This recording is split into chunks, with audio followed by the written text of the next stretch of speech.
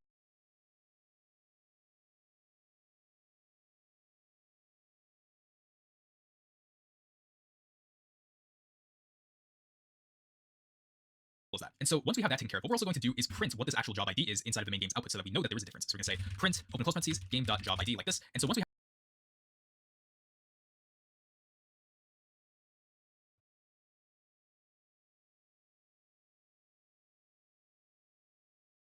have that taken care of, let's go into place two.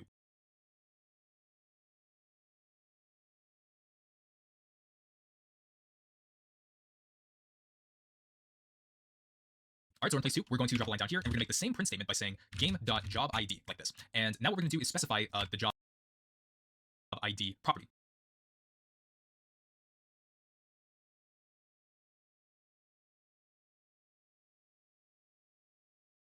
Or the job ID data. So we're going to say local job ID equals teleport data.job ID like that. So now what we're going to do is print previous place's job ID and then concatenate the job ID like this. And so now essentially what's going to happen is we're going to start from the main game. So the main game here and then concatenate the job ID like this. And so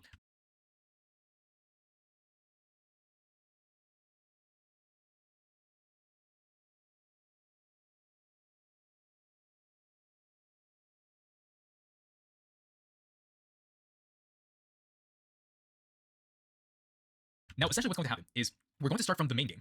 So the main game here is going to specify its job ID of the main game, and it's going to send that over to the second place. The second place is going to print its own job ID, and it's also going to print the job ID from the previous place, which is the main game. So now what we're going to do is hit publish on both these games, and let's go.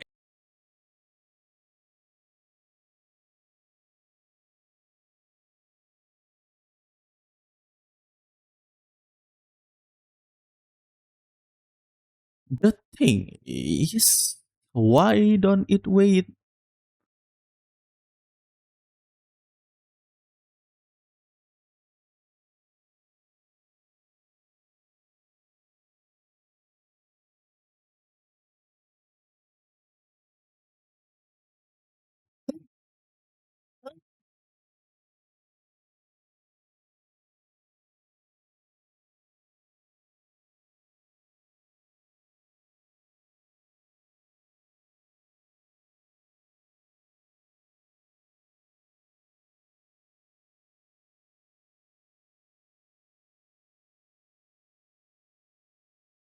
There is like an inside of my pants, man. What the hell? Job ID. Um, let's see the game then.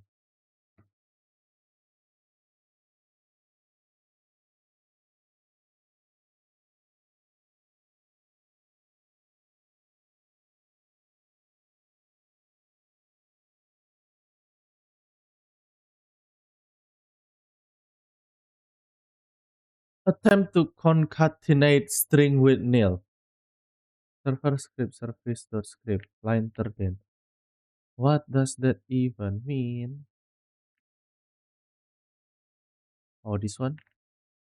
Attempt to concatenate string with nil. No job ID, bro. Hello. This is a job ID, yeah. This is job ID. Oh, it's small g. small g. Job ID equals game.job ID. Print game.job ID. Before, let's wait. Uh, let's wait for like 2 seconds or like 3 seconds, and then let's see the local script. This is the job ID with small j. So job ID equals. Oh, I need to make it big, right? Right in the place like here. I'll make it the job ID like that. Yeah, just like that. Okay. Okay. Now that I know, now I publish. I exit the game.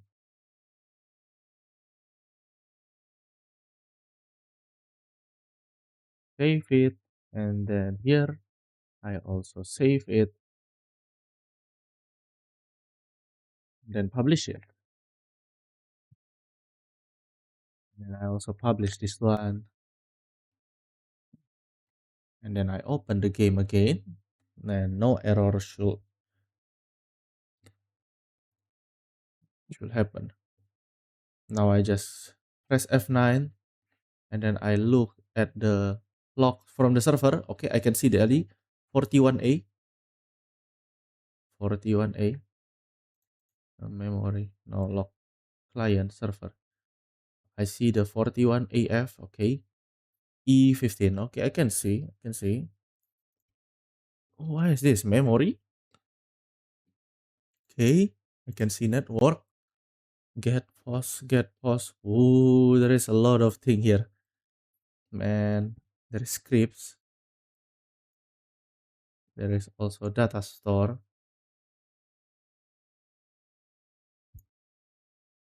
And there is also server stats. There is also action bindings. Oh, oh, that's really cool.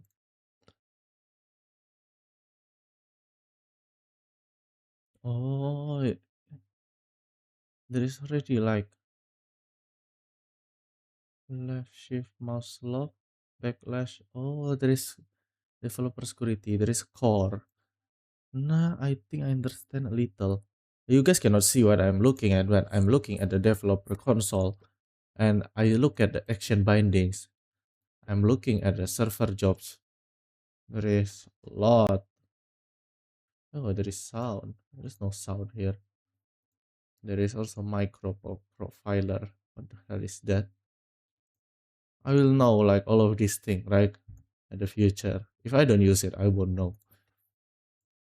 But in the future, I like know, even if only a little, I will know like what this thing or that And thing times out. is. All right, so I'm loading into the main game, and very quickly when we go to the server, we can see this long string of text. That was the job ID of the main game's server. So now, if we hit on server in the second game, we can see at the top that this is our current game's job ID, which is this ID here. And as you can see, it printed the exact same job ID from the previous game into this one. So we can definitely see there's a difference between these two. And if we can capture the job ID of a specific server, that's how we know to send the player to a specific server. And now I'm going to show you what this looks like through a practical example. Okay, so here's what we're going to do. I'm going to make it so that when, let's say, one of my friends join into the server and they are inside of a different place in the same game, I want it so that if I hit follow on their profile, like if I go to their profile and follow them into the game, I join into the server and they are inside of a different place in the same game. I want it so that if I hit follow on their profile, like if I go to their profile and follow them into the game, I want to be spawned into the same place that they're in, not the same game. Because by default, if you were to follow one of your friends into a Roblox game, then they would be sent to the main game rather than the actual place that they're in. And so in order for us to be able to know which server and which place they're in specifically, we're going to need to know their place ID and their job ID. And so that's what I'm going to be showing you how to do inside the script. But it's mostly just going to be for testing and demonstration purposes. So here's what we're going to do. I'm going to go into the script, and the first thing we're going to do is actually comment out the reserve server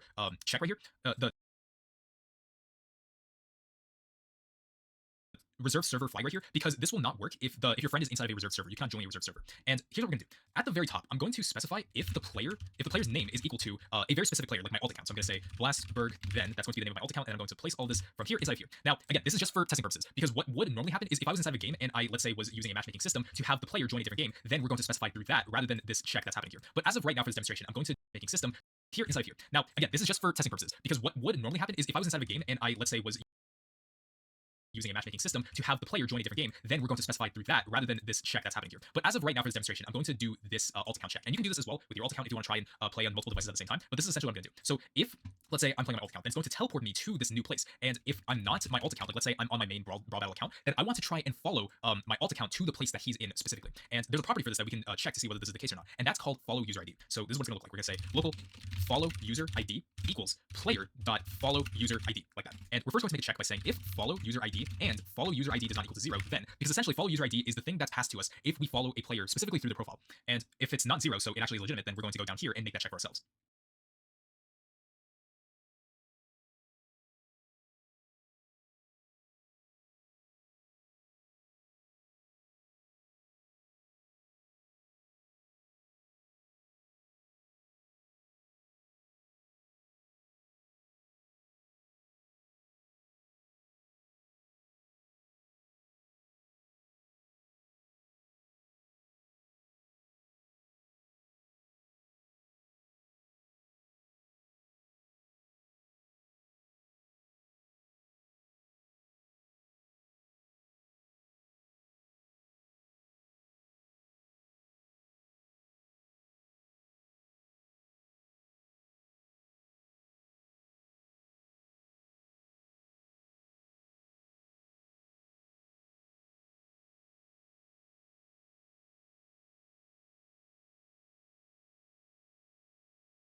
Teleport data.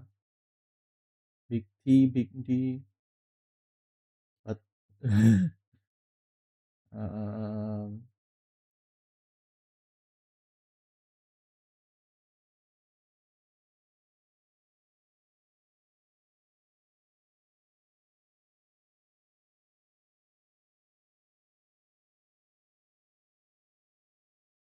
so what is teleport data even?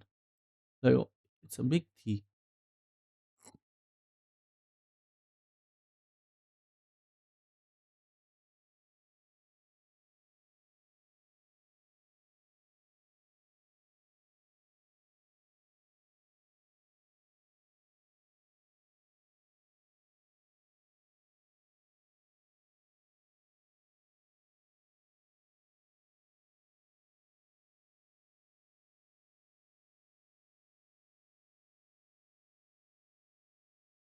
I don't understand.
Local join data, get join data. This asks Roblox engine for a report about how the player entered the game. This report contains many things such as who are invited by, if there is any teleport data. This line looks inside the report and grabs the specific table of information you sent from the previous place.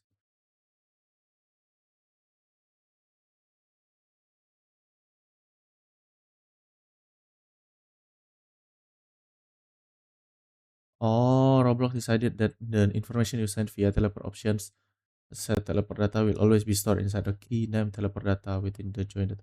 You cannot change this name. The content is, yeah, that's true. Oh, so it's from Roblox. Okay, now I understand.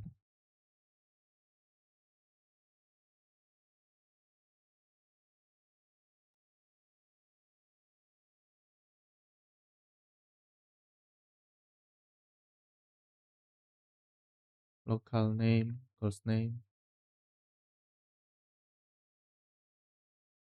Okay, name, live, num, players, job ID. Oh, I see why it doesn't have any name. Hello 52 game job ID. Okay.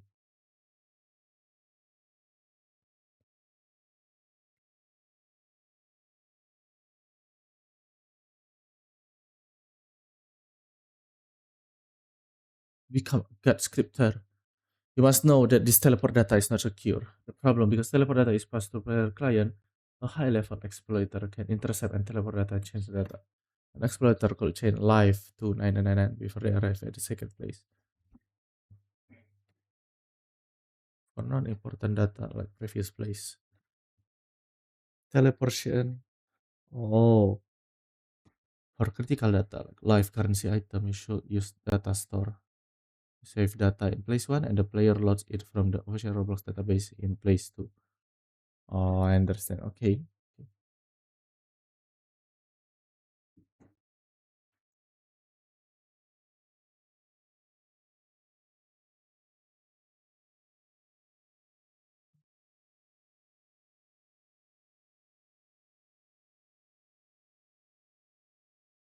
Or restore service.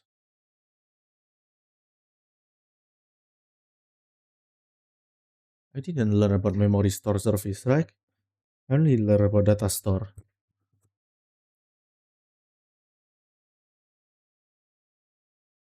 To reach God status, you may know exactly which tool to use for the right job. While both service store data in the Roblox cloud, they are designed for a completely different purpose.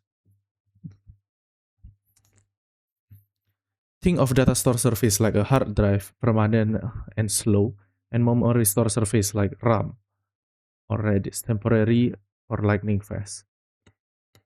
Data service is for things that must stay forever. Okay, when a player leave and come back a year later, so data store service is permanent. Speed is slow, yeah, the limit.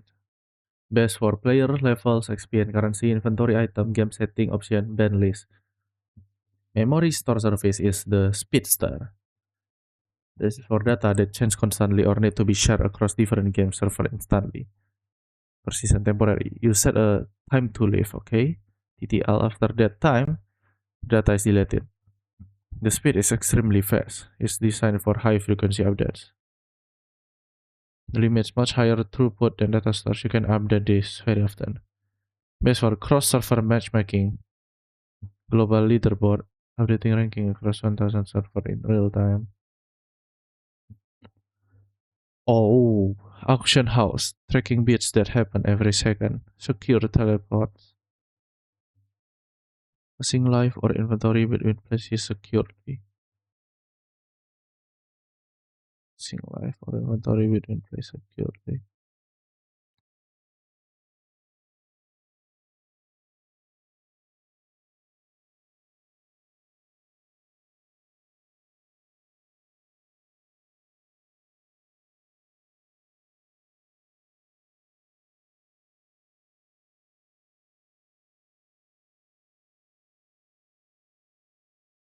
Oh, before teleport, generate a unique teleport ID, save the player life and item into memory store using that ID as a key, set the expiration to 60 seconds.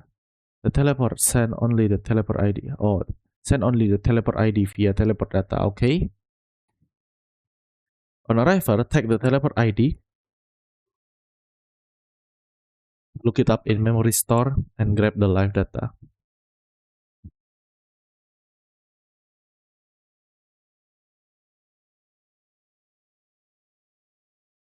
Okay, I understand. and continue with teleporting our player to the alt account. So now what we need to do is fetch the information of the player that we're trying to follow with the place ID and also the job ID. Now we can do this using a key call because this has the potential to fail, so that's why we need to be able to do that. So what we're going to do is say local success error message, and then there's going to be 3 other variables here. I'm going to explain what these are just a little bit, but we're going to say current instance, place ID, and job ID. We're going to set this equal to key call function open and close parentheses enter. And then what we're going to do is say return teleport service get player place instance async open close parentheses, and then we're going to pass in the follow user ID. So follow user ID. Now the reason it's structured like this is because get player place instance async returns a tuple. And if you remember what a tuple is, it's not the same thing as a table. It's basically multiple values paired together to have this be the return result as these 3 variables right here. Because as you know, the first 2 variables, success and error message, that's going to be passed back with key call. But get player instance async is going to pass back 3 values that we need in order to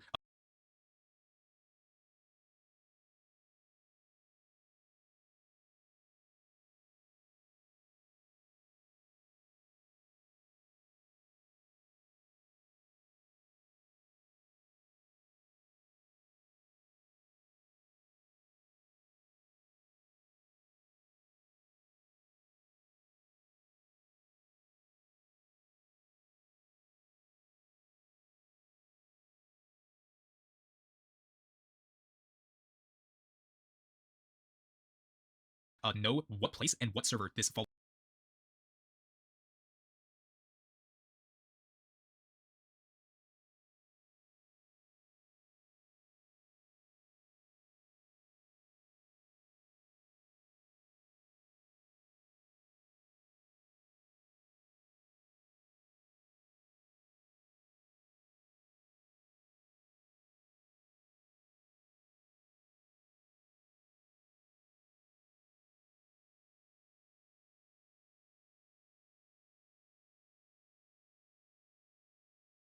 Follow user ID person is in. I hope this part is making sense so far. If you need a recap on P-calls, you can watch my data source videos on that, but I hope that this part is making sense to you so far. So once we have the information of the place ID and the job ID, that's when we can teleport the player to the follow user ID's place and server. So what we're going to do is say if success, so if this was successful, then we're going to say teleport service teleport to place instance. So we're not using teleport async, we're specifically using teleport to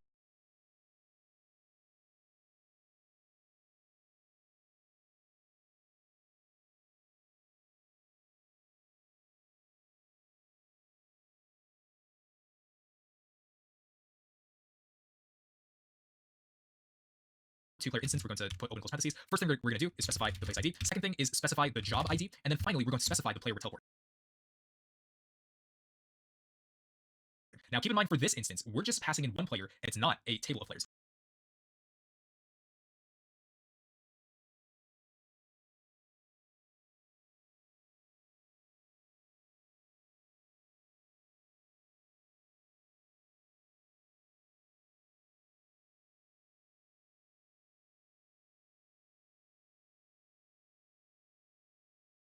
So we can just simply say player like that.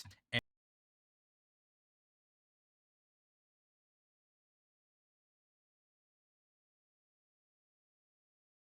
So if the player is this, it teleport. Else, we get the follow user ID.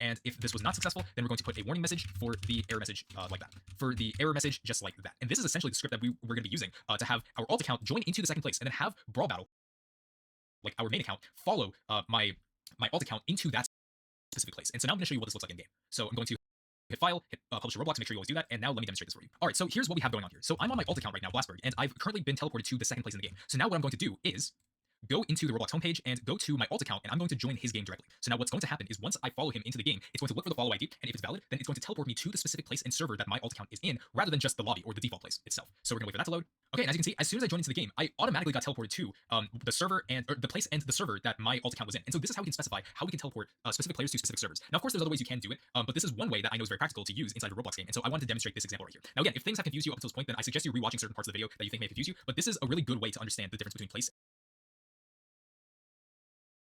and the place ID and job ID, and how we can bring players into specific servers because of that. And I hope this part makes sense to you so far.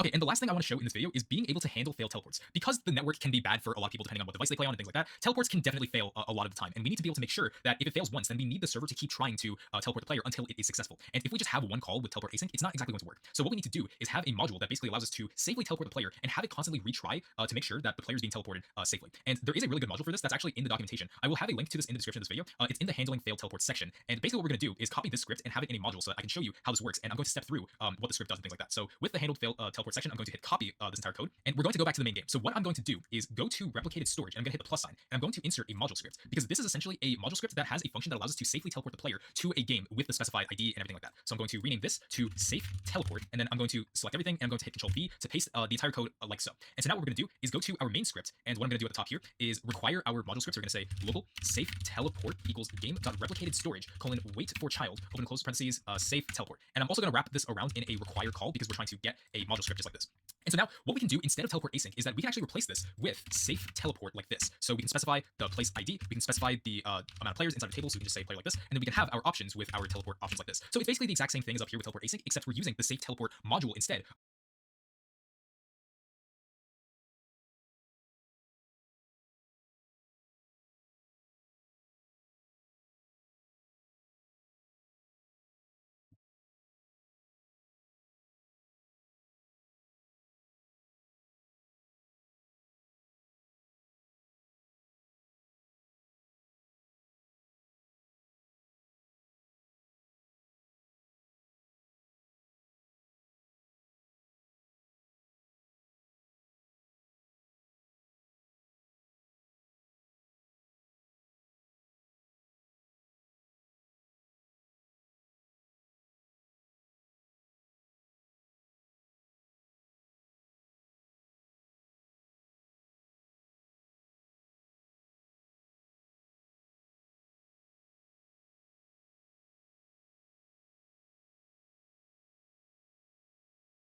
of just having one teleport async call, because this will service way better than if we were to just call teleport async once. So now I want to go to the script and try and help you understand what is happening here with this entire script. So if we go at the very bottom, obviously this is a module script, and what this is returning is a function. And what is this function? This function is called safe teleport. And basically what's happening here is that if we go down to the script, we can see that we have an event called teleport and it failed.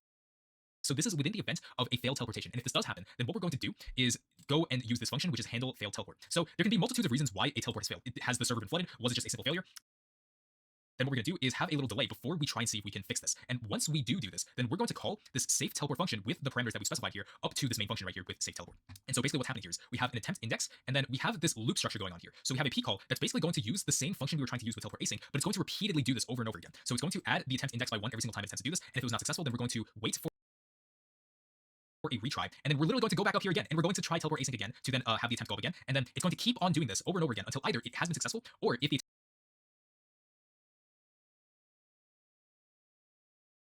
attempt index has reached its limit by 5, like if it tried it 5 different times. And so it's basically going to return the success and results of whether this was the case or not, or it's going to throw an error of whether this did not work or not. And so that is essentially the safe teleport module that we are going to be using instead of just simply using teleport async. And I hope that this has made sense to you up until this point conceptually. Like, once again, if there's something you didn't understand, just rewatch this part, and I hope that this will click to you one day, and you'll realize that, yeah, like all these things do happen for a reason. And so that is what I want to demonstrate to you as a final part to this episode. Now, with everything that I've showed you up until this point, I want you to see if you can make this matchmaking system of basically having players step onto this pad, and whenever it reaches a certain threshold, like let's say 2 players, I want you to teleport all of these players within the pad to a specific server within a different place in the game. And I also want you to send data that you might find useful to use in this other game that you're going to be playing. Or you can try and apply this inside your own game that you're currently working on, because this is a really good practice if you want to make a matchmaking system or just have different places within the same game. So and if you need help with this, you can join my Discord server. You can ask anybody inside the community to help you with this sort of thing, because this entire learning process is a community effort, and also with the effort of what you put into to learn these things. And I want to encourage more of that. So that's basically going to be it for this episode.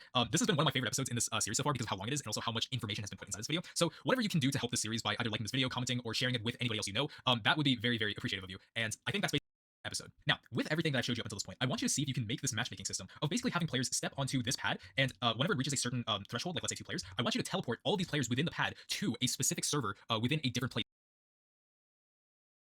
in the game. And I also want you to send data that you might find useful to use in this other game that you're going to be playing. Or you can try and apply this inside your own game that you're currently working on, because this is a really good practice if you want to make a matchmaking system or just have different places within the same game.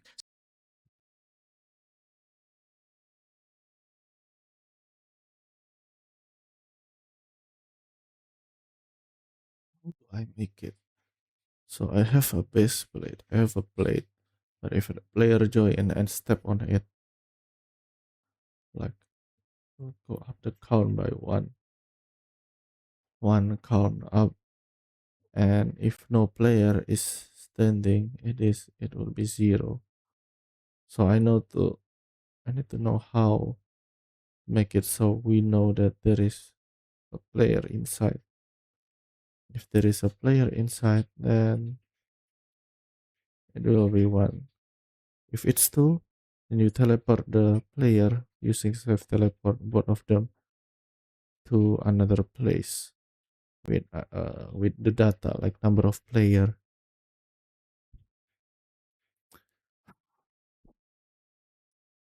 Not gonna do this challenge yet. I'll continue to the next one, but I need a little bit of rest. So see you guys. I rest for a while. Hello guys. Just woke up from a quick nap. I'm gonna continue learning.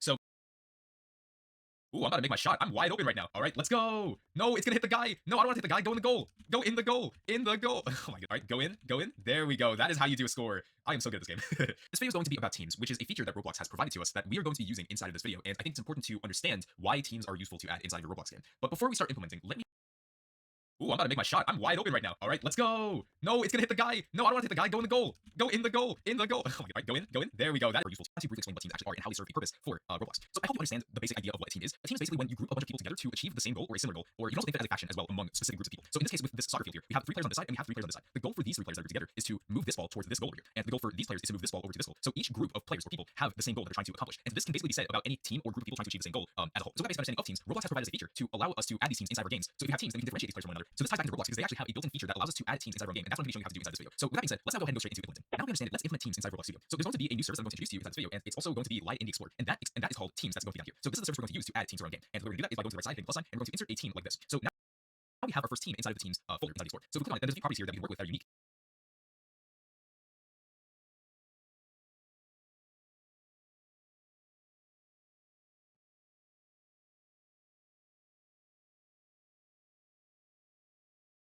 This is day 21, right?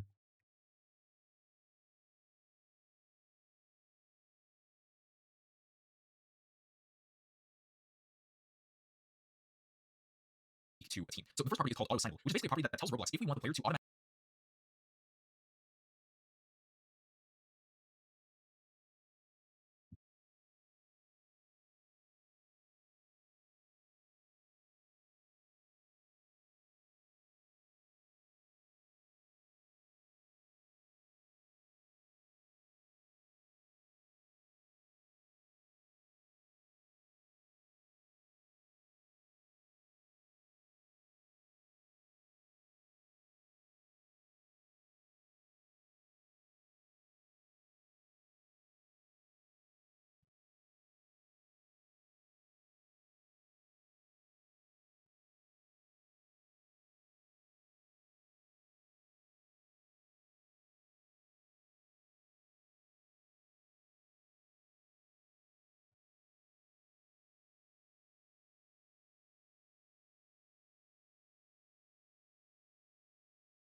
interface.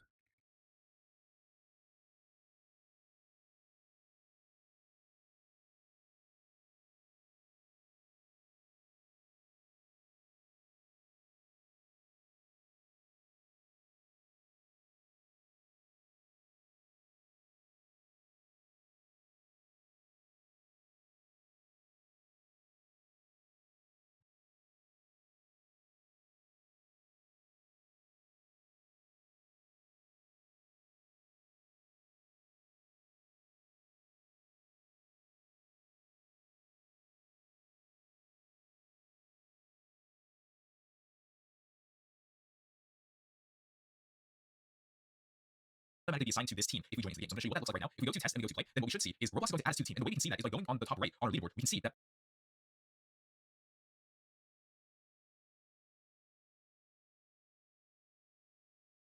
our username is placed right underneath the team that we just created. And so by default, it's this whitish team with the name simply team. So we can customize this further if we go back into Roblox Studio. So let's stop. And what we can do is rename this team to something different. We can call this, let's say, green team like this. And the reason this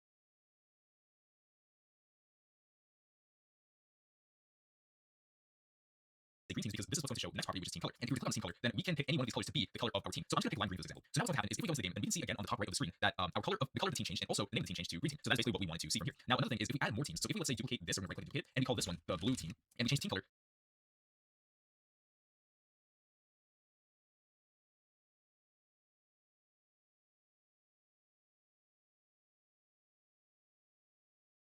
to, let's say, this color cyan. If we go to the game again and play, then what's going to happen is Roblox is going to randomly put us either in the green team or the blue team. And now there's also two different teams inside of the leaderboard because we add multiple teams. And you can basically do this for as many teams as you want. I don't know if there's a limit to how many teams you can have inside of a Roblox game, but you can definitely have a lot of teams, that's for sure. Now, how does Roblox determine which team to put you in if we have multiple auto-assignable properties checked? Since now we have green team and blue team checked. Well, basically what Roblox does is when we join into the game, Roblox is going to put us in the most convenient team first before putting us in the other teams to make it balance. So what I'm talking about is if we join into the game, Roblox is most likely going to put us inside the green team first if there's no players there. But if there's one player inside the green team and no players inside the blue team, then Roblox is going to put me inside the blue team as soon as I join into the game just to keep the teams balanced, if that makes sense. So if I go into the game and I keep trying to refresh my character, then it's always going to be inside the green team. But if another player joins into the game, then they'll probably be placed inside the blue team instead, just to keep the game balanced that way. Now, if you were to uncheck auto-assignable for one of these teams, then Roblox will not put you inside the team automatically joins the game, and it's going to be up to you as the developer to manually put these players inside of the blue team through scripting, which I'm going to show you how to do just a little bit. But that's how you essentially add teams inside Roblox Studio. Okay, now there's an interesting concept I want you to understand, and that is the use of spawn locations with teams. Now, I want you to understand this. Before I introduce teams to you, basically all players were inside of a neutral team, or basically just no team at all. So if we were to play the game, then all players were basically considered to be neutral because they were not tied to any specific team inside the game. And because of this, we have what's called a spawn location here, which is essentially a part that allows players to spawn on top of when they join into the game, or if they reset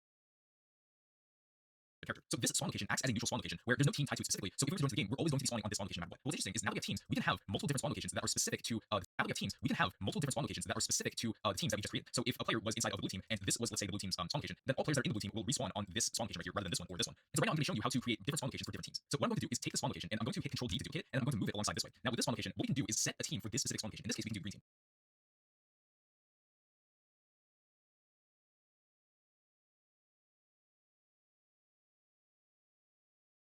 So what I'm going to do is change the brick color to lime green. And I'm also going to scroll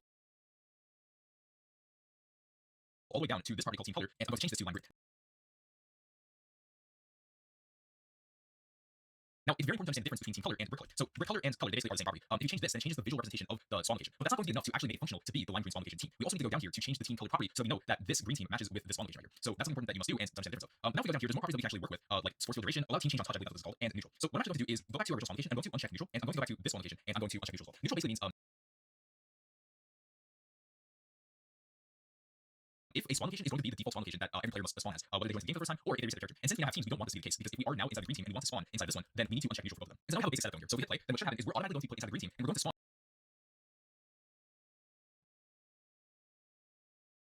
on top of the green team pad rather than this neutral pad right here. That doesn't serve any purpose other than bringing in neutral players inside the game. So if I reset my character, then I should still be able to spawn on top of this green spawn location rather than this one. So it's basically working as expected. Now what I'm going to do is duplicate this again and move it alongside this way. So this one is going to be cyan instead of lime green. So I'm going to change the brick color to cyan and then go down here.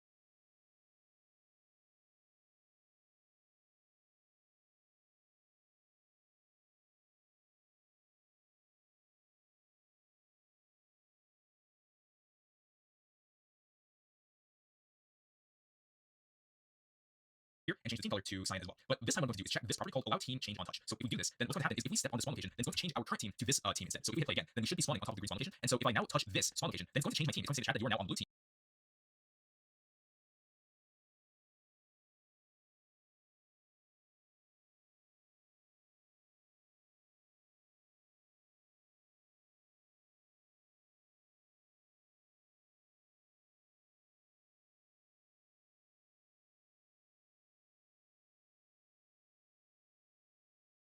team instead of the green team. So if I go reset my character, then what should happen is I should be spawned on top of this spawn location rather than this one. And because I don't have the allow team change on touch property enabled for this one, I can't go back to the green team. And so that's like additional functionality that I can introduce to you. But before we move on to the next thing, there's one more property here called force field duration. Now, basically what a force field is if we spawn into the game or if we reset our character, there's a period of time where we are immune to any sort of damage whatsoever. And this is being represented through a visual force field that I'm actually going to show you. So in order to do that, we need to change this duration property to something that's bigger than 0. So in this case, let's make it 5, let's say. So let's now go to the game and hit play. And what should happen is if we join into the game, then there should be no force field. That's because we have to go on blue team and reset our character. So what we should see from this is a visual force field like this. We can't take any damage while we're inside this force field, and then after 5 seconds, it's going to be destroyed. So that's basically a force field object that is contained within our character. You can actually utilize force field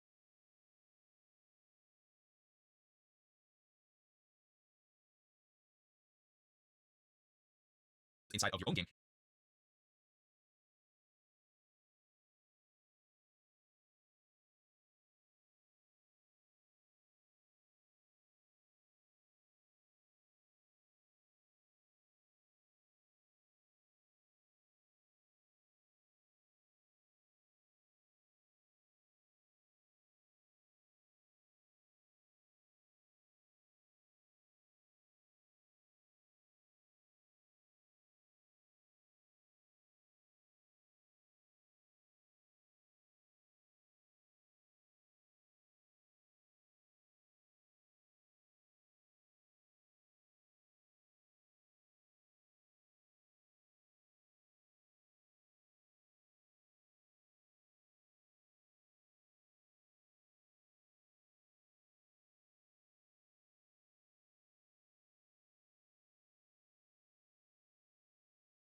If you want to, let's say, have a period of time where you don't want the player to be immune, where you want the player to be immune to any damage. So that's like an additional thing right there. Okay, now I want you to understand the difference between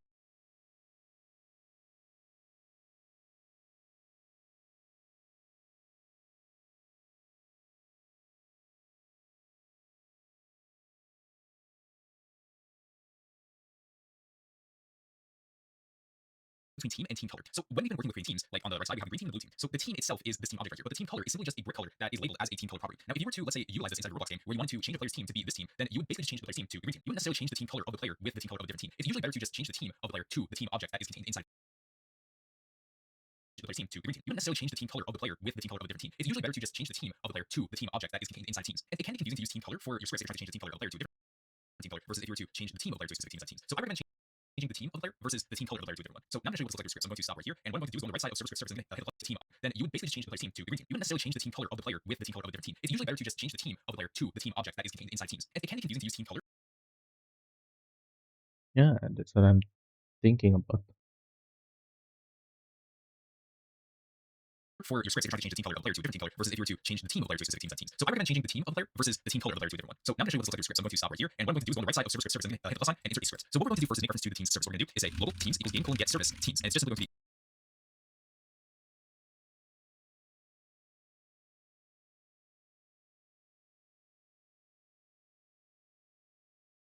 Why do I feel like something is missing on the left?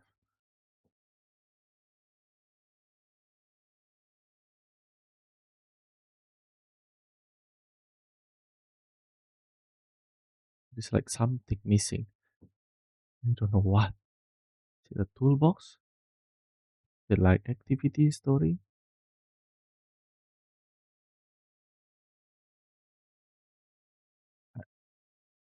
Maybe I'm tripping, I don't know.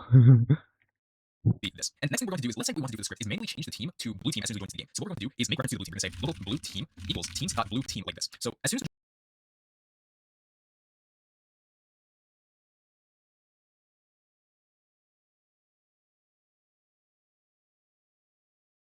into the game, what's going to happen is we're going to be set as the green team. But what we want to do is set the team to blue team after a little bit of time. So what we can do is add a task.wait for about 2 seconds. And what we're going to do is make a player added event. So we're going to do say game.players.player added connect function open close parentheses player, and then we hit enter.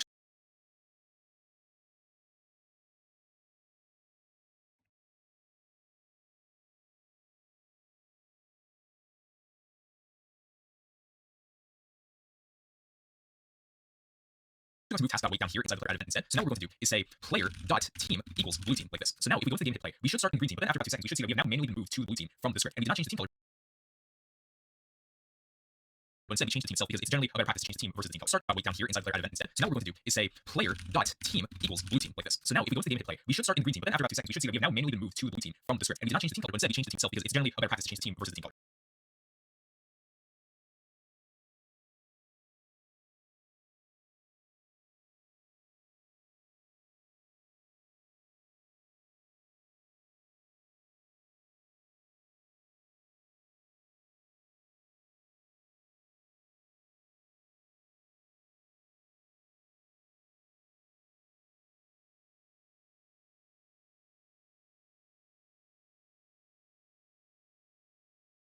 Start in the green team, but then after about 2 seconds, we should see that we have now manually been moved to blue. Player.team equals blue team like this. So now if we go into the game hit play, we should start in green team, but then after about 2 seconds, we should see that we have now manually been moved to the blue team from the script. Oh.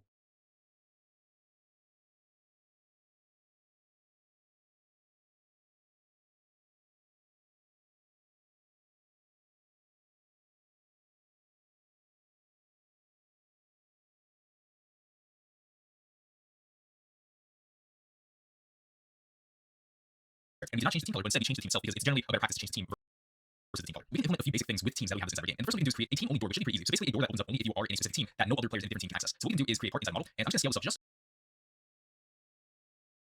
Toilet break, toilet break. I need to go to the toilet. Okay, I'll continue. a little bit like this, and then I'm gonna go down here, make anger equal true, and I'm now going to insert a script inside this part like this. So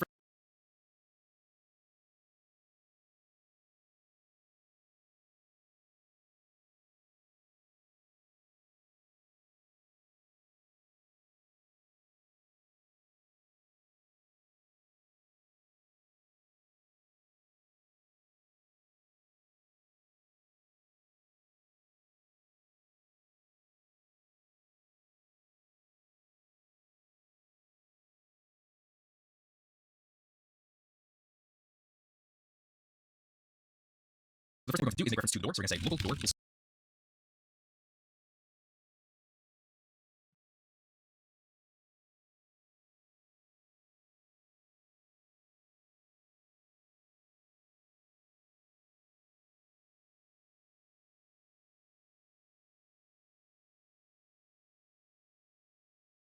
script.parents. And we're also going to make a debounce variable so that we're not touching this door repeatedly. We only need to touch it once before having the cooldowns. So we're going to do is say local touch equals false, and then we're also going to add a door touch event by saying door.touch connect function open close parentheses hit.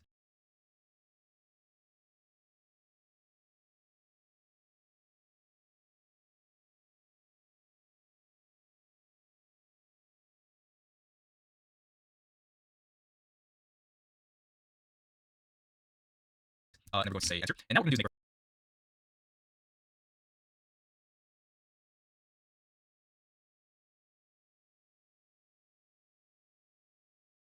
reference to humanoid. We're going to say local humanoid equals hit.parent colon find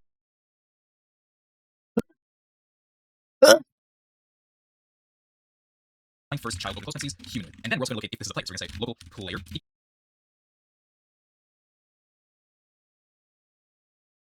equals game.players colon get player from character like this, and I'm going to pass the reference as hit.parent, and then we're going to check if humanoid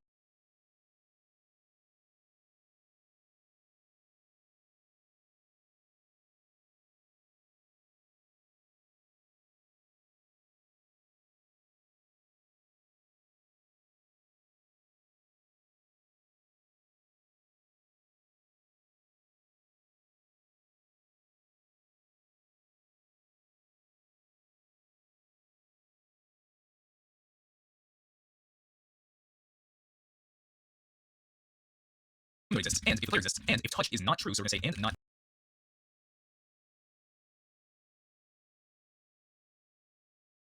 touch. And finally, we have to do one more check, which is to see if the player's team is a specific team. So what we're going to do is say player. Oh, so we're going to do is say and player.team equals.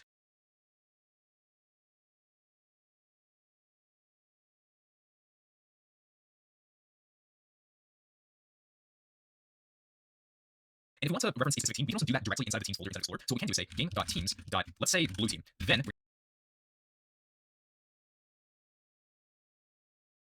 to enter. What we're going to do is say touch equals true, and we're also going to add a task.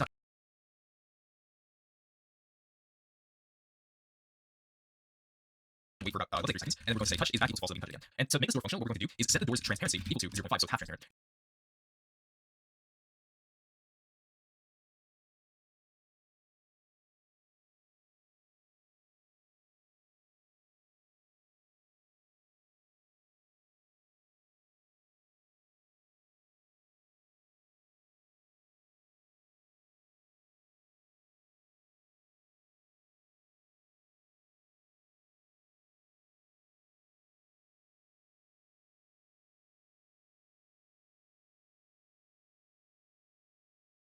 And then we're also going to set the door's can collide equal to false, so that players can walk through that door. So I'm going to copy this and then paste it down here. This is going to be set equal to 0, and then can collide is set equals true, so that the door is back to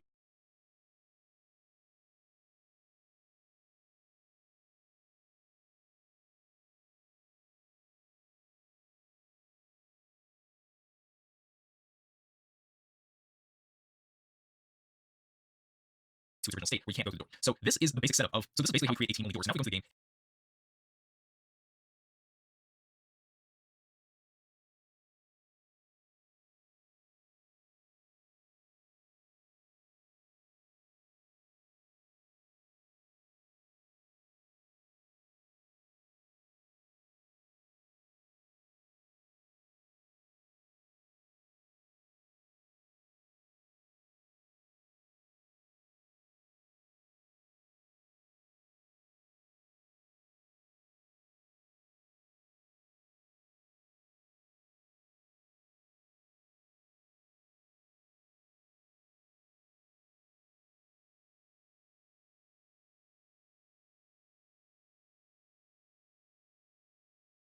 hit test and hit play, then what should happen is we're going to be set to the blue team after about 2 seconds like this. So we should be able to access this door. So let's go to the door, and just like that, we can access the door, and we can go back out the way we came from. So if we were to go back to the script and change this to the green team, then we're not going to be able to go through the door because we're going to be on the blue team instead of the green team. So as you can see, we cannot go to the door because we're not in the same team. Now technically with this script, if you had one person who was inside the green, if you had one person who was inside the blue team that went through the door, then every single player behind them would be able to go through the door as well. So you have to utilize some sort of local functionality onto this as well, so that only that specific player can go through the door. But I'm not going to be implementing that inside this episode. This is like a basic example that I come up with when it comes to using teams inside Roblox Studio. So there's another good use case of using teams inside Roblox Studio, and that is the ability to have friendly fire turned off. And basically what friendly fire is if two players are in the same team, then they should pretty much not be able to kill each other or hurt each other. But instead they have the ability to hurt the other team if they were playing a competitive game of, let's say, sword fighting. I'm going to show you an example of this being used inside Roblox's classic sword tool that is created by Roblox and defined inside the toolbox. So inside the sword script, there should be this function here called is teammate of, let's say, sword fighting. I'm going to show is if two players are in the same team, then they should pretty much not be able to kill each other or hurt each other. But instead they have the ability to hurt the other team if they're playing a competitive game of, let's say, sword fighting. I'm going to show you an example of this being used inside Roblox's classic sword tool that is created by Roblox and defined inside the toolbox. So inside the sword script, there should be this function here called is teammate that takes in two players, so player one, player two. So we first want to check if player one, player two exists, and we're also going to check if player one is not in a neutral state and they are in a team. And then finally, they check if the player one's team color is equal to the player two's team color. Now what I recommend is changing now what I recommend is comparing the player's team versus the player's team colors. It's easier to distinguish from one another, but you could use either one of those two. I just recommend teams. And this function is being called team color. Now what I would recommend is changing now what I would recommend is comparing the player's team versus the player's team colors. It's easier to distinguish from one another, but you could use either one of those two. I just recommend teams. And this function is being called down here. What I would recommend is to exist, and we're also going to check if player one is not in a neutral state and they are in a team. And then finally, they check if the player one's team color is equal to player two's team color. Now what I would recommend is changing now what I would recommend is comparing the player's team versus the player's team colors. It's easier to distinguish from one another, but you could use either one of those two. I just recommend teams. And this function is being called down here, but basically checking if the player that this player is trying to hit is a teammate, then we're just simply going to return this function, and we're not going to make the humanoid, and we're not going to make the player take damage because of it. And so that is a basic check you can do to see if you want to hit or if you want to hurt your own teammate, which in this case we don't want to. So we determine that using the team color or team property. So for today's challenge, I want you to try and recreate this team selection system as soon as you join into the game for the first time. So basically, there's two options here. There's the green button and there's the blue button that represents the team that I can spawn into. So right now I'm the blue team, and if I select the green team, then it's going to get rid of the GUI for the selection, and also place me on top of the green team spawn location inside the game. And this is pretty much done with, as you can see on the right side, I have screen GUI, a local script, a frame with the two buttons, and I'm also using a remote event to tell the server to change my player's team if I do click on these buttons. So we're gonna get into implementing this a little bit, but I want you to try this yourself first before we get into implementing this inside Roblox Studio. At least just the scripts. So try this out on your first, and now we're gonna get into implementing this a little bit, but I want you to try this yourself first before we get into implementing this inside Roblox Studio. At least just the scripts. So try this out on your first, and now let's get into implementing. Okay, so what I have going on here represents the team that I can spawn into. So right now I'm the blue team, and if I select the green team, then it's going to get rid of the GUI for the selection, for the team selection, and also place me on top of the green team spawn location inside the game. And this is pretty much done with, as you can see on the right side, I have a screen. There's two options here. There's the green button and then there's the blue button that represents the team that I can spawn into. So right now I'm the blue team, and if I select the green team, then it's going to get rid of the GUI for the selection, for the team selection, and also place me on top of the green team spawn location inside the game.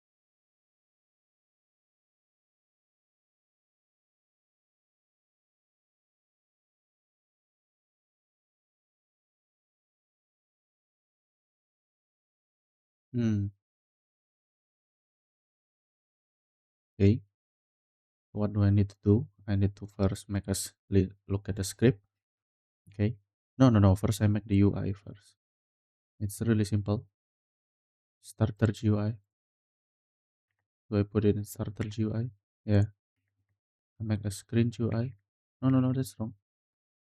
Screen GUI. On the screen GUI, I make a frame. Why do we need a frame, man? Can we just like make a text inside the screen UI. We just like make a text label,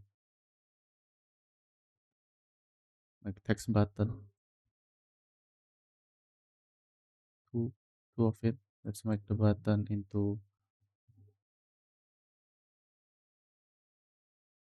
okay, so I click the text button and text scale, yes, and then let's make it into the color dark blue.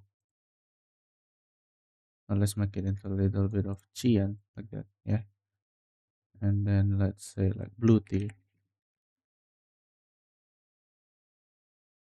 And then let's make it like this blue tea.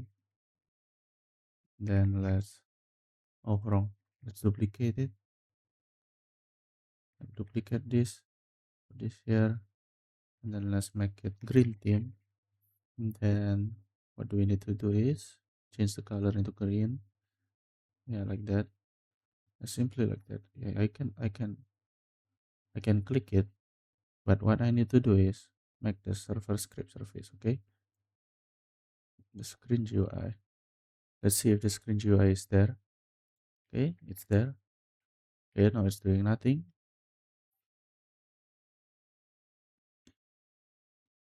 Now let's put it on the replicated storage.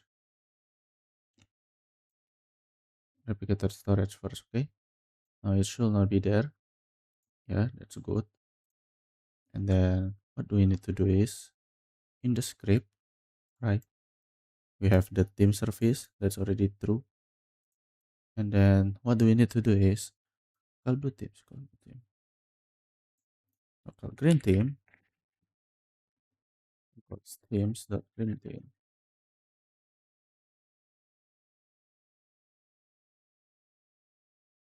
Okay, now I need to know which one is the, oh, this is the blue team, this is the green team. Rename this into green team. Okay, inside I already have a green and the blue team. And then when the player is added, what do we need to do is um, save that up for reference. Uh, let's make a reference to the screen GUI.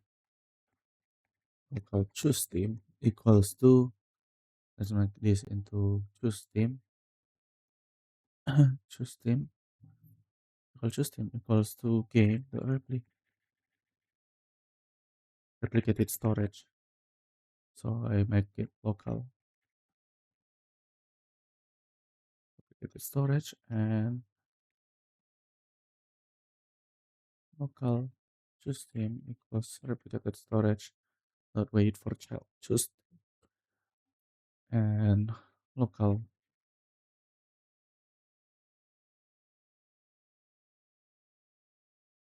team choice equals to choose team. And this is pretty much done with, as you can see on the right side, I have a screen GUI, a local script, a frame with the two buttons, and I'm also using a remote event to tell the server to change my player's team if I do click on Remote event. Oh yeah, we need a remote event. Wait, do I can just destroy it, right? Oh, the starter GUI it is. I can just destroy it later, right? I don't need to. So if I make it like this, I don't need the replicated storage. I mean, I need it. We don't need the choose team. Let's see where it goes. It goes to the player GUI, to choose team. Okay, I see. That is pretty simple. Now in the replicated storage, you make a choose team remote event, right? these buttons. So if, as you can see on the right side, I have a screen GUI, a local script, a frame with the two buttons, and I'm also using a remote event to tell the server to Choose team, like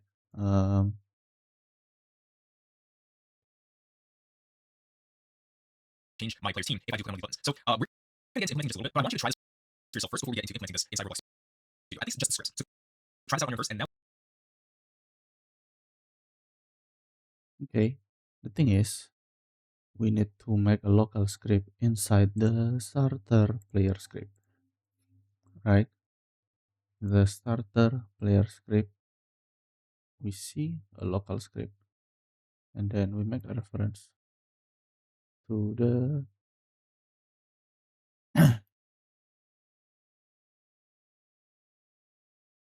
oh, we make a reference to the replicated storage like this.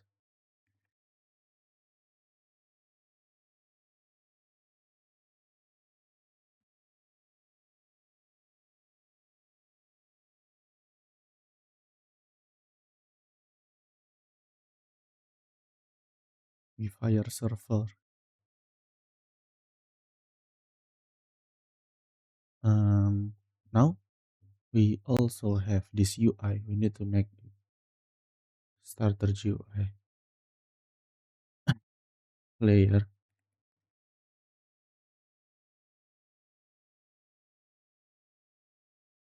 Oh, local player GUI. Because player GUI. Yeah. Well, Justin. Let's see. Player GUI. It has Justin. Justin.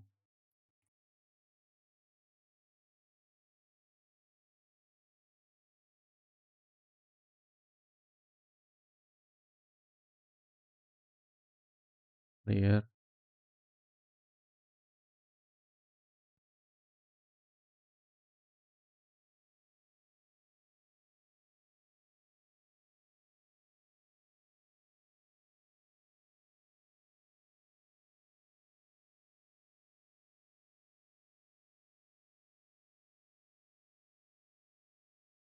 Wait, where do I make the script? Do I make it here inside?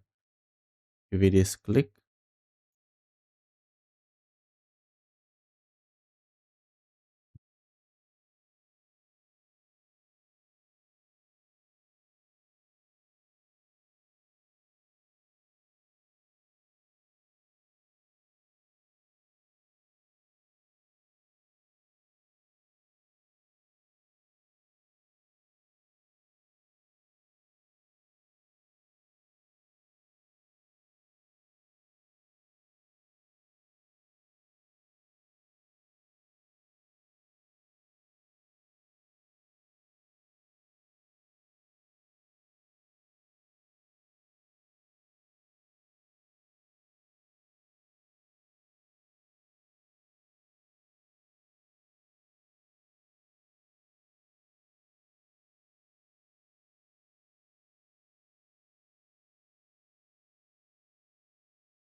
Okay. Now I have that. So in the function, so because it already fired the server in the server script service, I need um I need to catch it.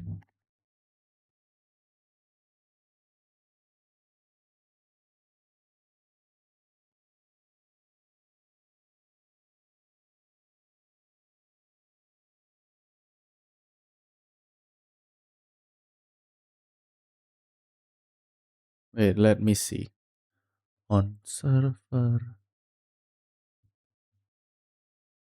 make remote event in replicated storage. Fire server in client. On server event on the server.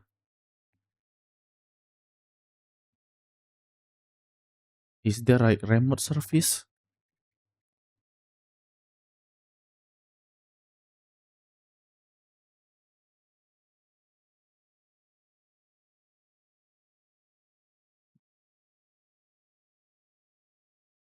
Is there a remote event? Is there a remote? No, I don't think so. Mm, you need to catch. How do I catch? I forget. On server event. So we need to make the choose team first, right? Choose team.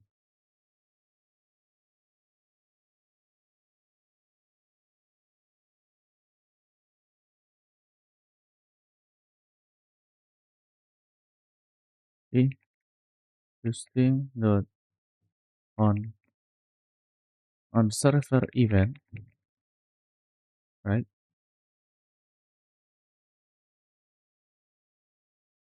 On server event, we connect mm, function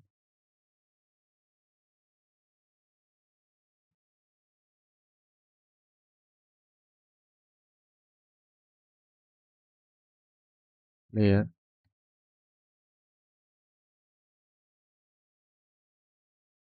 color.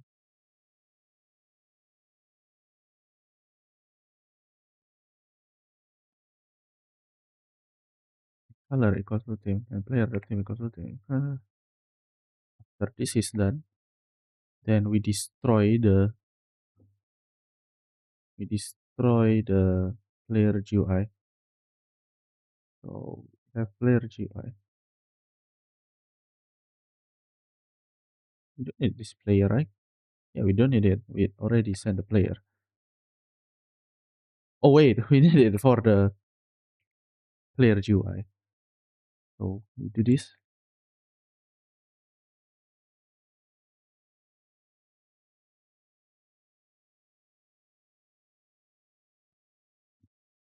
Player GUI. Um, player GUI dot destroy.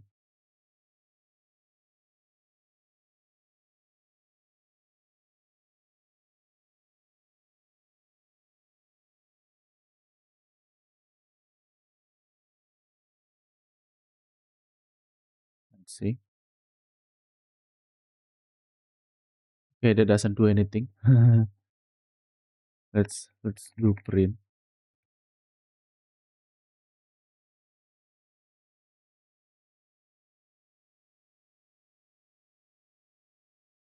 Okay, that is on the client. So it fires the server well. Let's see if it accept well. Blue team, green team, that's true.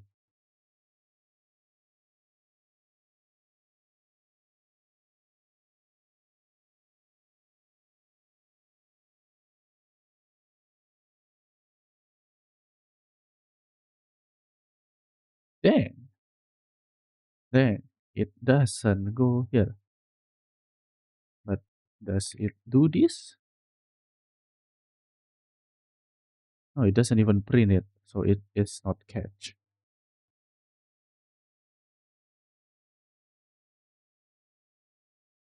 Choose team. I said like choose team. This is the let's wait for child. Choose team. If we do that, we fire the server. We give the blue team, right? Fire server on server event. The server.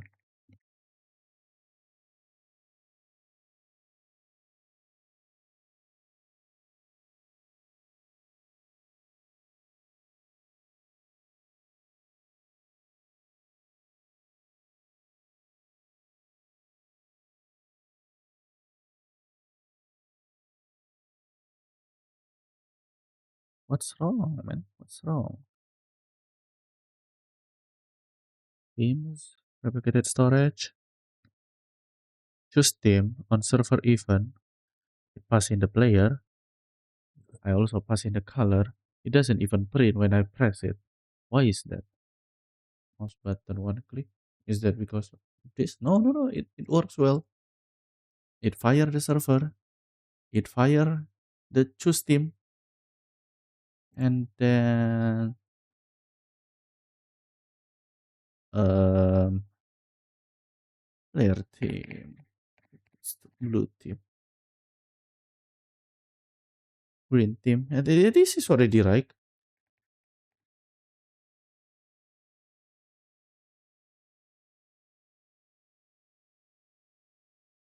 Let's make a simple print.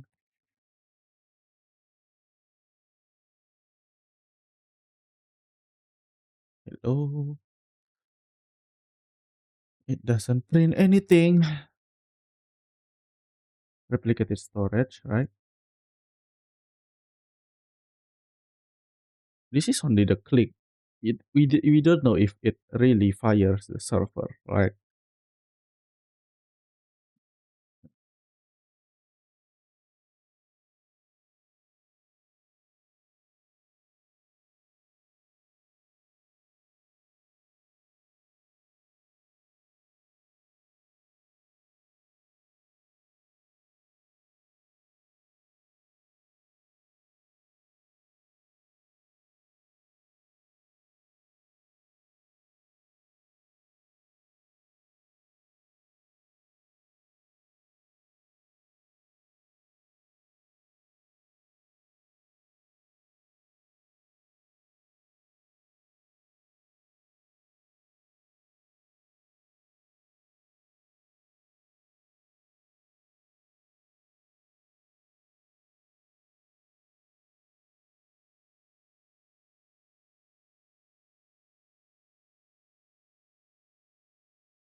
Oh, use activated.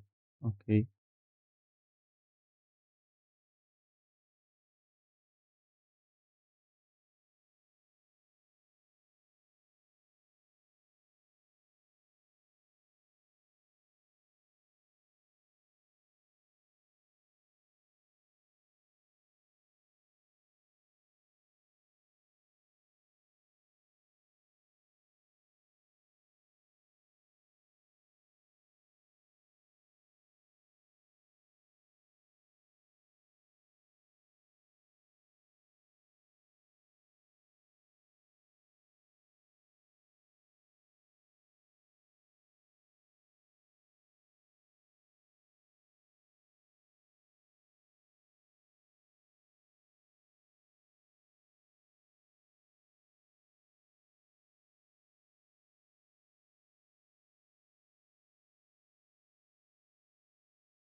Mm, I see.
Oh, I'm stupid. I'm stupid. I'm stupid. Okay. Okay, I'm stupid. I'm sorry. I'm sorry. Okay.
Now let's get into implementing. Okay, so what I have going on here is a screen GUI that has ignored GUI instead turned on so that there's not like some weird extra space on top of the screen. And we also have a frame that basically covers the entire.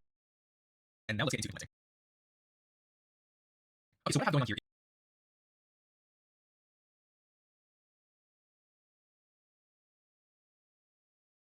a screen GUI that has ignored GUI instead turned on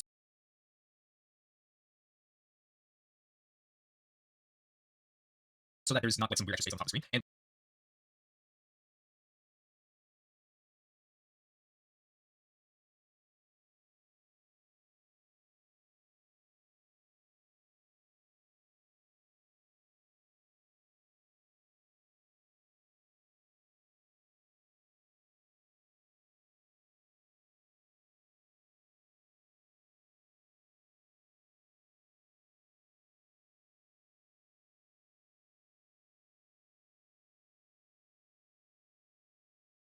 we also have a frame to try this out on your first. And now let's get into implementing. Okay, so what I have going on here is a screen GUI that has ignored GUI instead turned on so Usually insert them on. Okay. that there's not like some weird extra space on top of the screen. And we also have a frame that basically covers the entire screen with two buttons, blue and green. And so what I'm going to do now is create the scripts needed in order to make this functional. So I also made a remote event inside replicated storage as well to represent the change team when you click on one of the buttons. So what I'm going to do first is insert a local script inside the screen GUI. So I'm going to insert a local script like this. First thing I'm going to do is reference the GUI by saying local GUI equals script. And then we're going to make reference to the two buttons. So we're going to say local green button equals GUI.frame.green. And then we're going to make reference to blue button by saying blue button equals GUI.frame.blue like this. And now we're going to create a mouse button one click event for each of these buttons. We're going to say green button mouse button one click connect function open close parentheses enter like this. And now what we're going to do is make reference to our change team remote event. So we're going to say local change team equals name of the team that's inside of the team's so that we don't have to press it. Now what we're going to do is insert another script. We're going to call this script blue lines and we're going to replace this with the blue button and the string we're going to pass in is the blue team name. So now what we can do is go to the server script service, insert another script. We're going to call this script change team just like this. So what we're going to do first is go back to our local script, make reference to the change team remote event by copying this one line, pasting it like this. And now what we're going to do is say change team on server event connect function open close parentheses. So the first thing that's passed is always going to be the player. The next thing is going to be the name of the team, which is the first argument we passed. So this is going to be the team name. We're going to enter like this. And so what we're now going to do is basically set the player's team to the team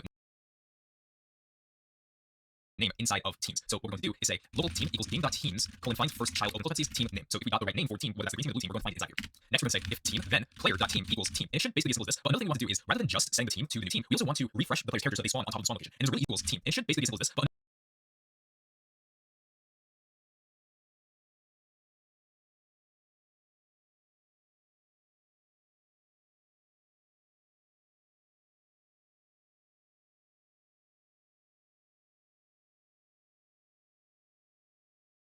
Another thing we want to do is, rather than just setting the team to the new team, we also want to refresh the player's character so that they then find first child open close is team name. So if we got the right name for team, whether that's the green team or the blue team, we're going to find it.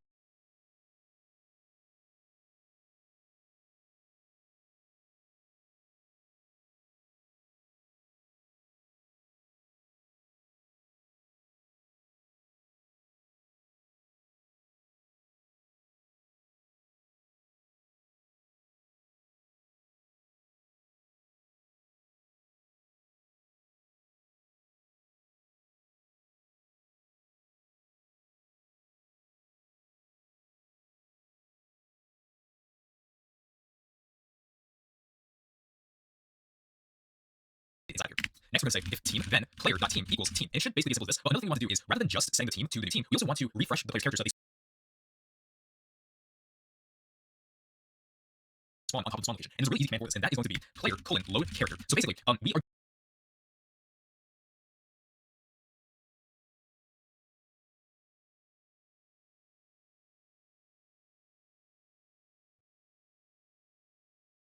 What the hell?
There is there is this lizard. I don't know what it's called.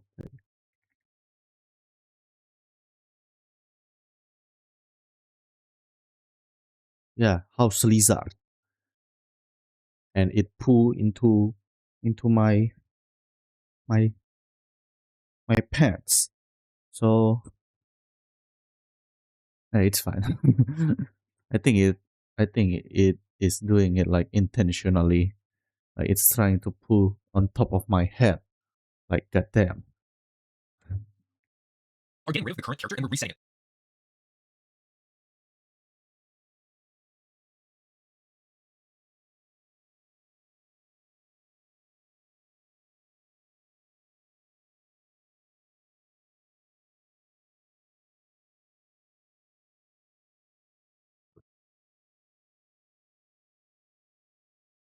So they're respawning essentially. So that's what the load character does. So they're going to respawn on top of the new spawn location associated with the new team that they're in. So that is the basic rundown of this team selection system we have here. So we go hit test, hit play, then what we should see inside the game is the screen to show which team wants to be placed in. And if I hit blue team, then it's going to put me inside the blue team, but I was already in the blue team. But it also refreshed my character so that I can now spawn on top of this spawn location. So I hope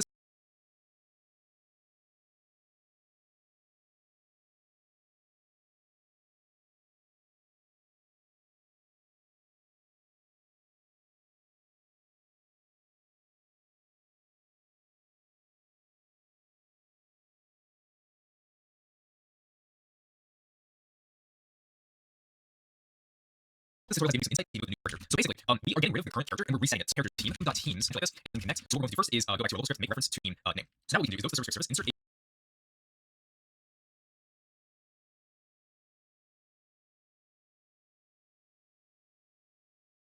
If we put it on local script, if we load it, then it will load the player character script again, no?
We set on spot.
another script. We're going to call this script change team event. And so what we're now first child open parentheses team name. So if we got the right name for team, whether that's a green team or blue team, we're going to find it inside here. Next, we're going to say if team then player.team equals team. And it should basically be as simple as this. But another thing we want to do is rather than just setting the team to the new team, we also want to refresh the player's characters so that they spawn on top of the spawn location. And there's a really easy command for this, and that is going to be player colon load character. So basically, we are getting rid of the current character and we're resetting it so they're respawning essentially. So that's what load character does. So they're going to respawn on top of the new spawn location associated with the new team that they're in. So that is the basic rundown of this team selection system we have here. So we go if that's to play, then what we should see inside the game is the screen to show which team wants to be placed in. And if I hit blue team, then it's going to put me inside blue team. But I was already blue team. But it also refresh my character so that I can now spawn on top of this spawn location. So I hope this tutorial has given you some insight as to how you can implement teams inside Roblox Studio. But if you want to learn another important concept that Roblox has that I think ties into teams is tools, which I'll have for you right here. So go and watch that video right now. I hope you enjoyed this video.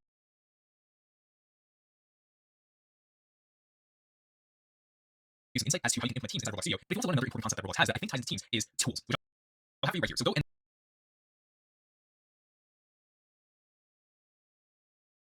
Okay, I understand it now. I understand teams now. I'm almost done with the advanced scripting. I am on the 28 one. There is 37, and then I'll move on to the GUI. Then doing challenge like it takes a lot of time, right? But it's better than like just learning and copying what the person does, because I know it's like I enhance the thing, like enhance what I already like study. I know a lot of thing, and AI really do helps when learning this kind of thing, because what makes you good is like I just keep black boxing things, and one day I do need to one day like I still need to like be able to understand the thing that I black box, but most of the time you don't even need it. Like you just need to know how to use this thing and implement it right. You don't need to know like what's behind it. Okay, bro. It's really cool. I'm gonna continue, but I'm gonna rest for a while. See you. Okay, let's continue, guys. Now it's time. No, it's literally time, guys. Oh, what is this?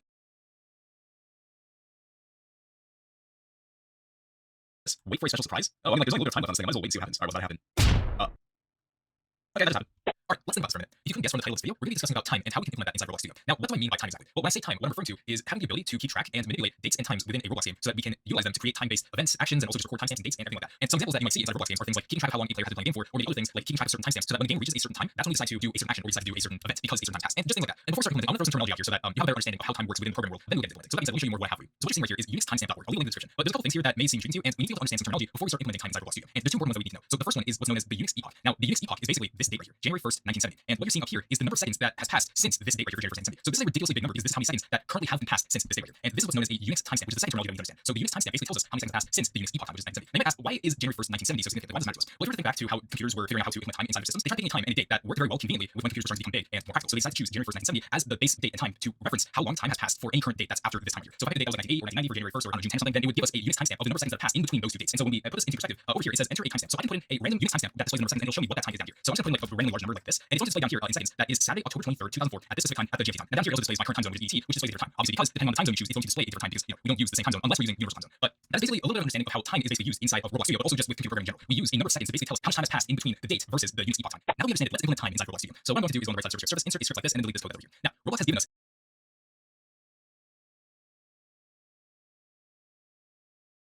Can I rename this, man?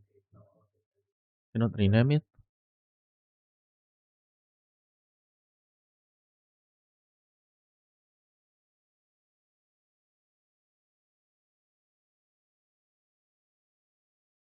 a data type that is actually going to be very useful for us to use in order to keep track and manage time within our Roblox game, specifically with dates. Essentially, this data type is called date time, and this is how we're able to construct timestamps within our Roblox game and how we can use them to keep track of time. So what I'm simply going to do is just type this. I'm going to say local date time equals date. Do this and put a script. Oh, okay.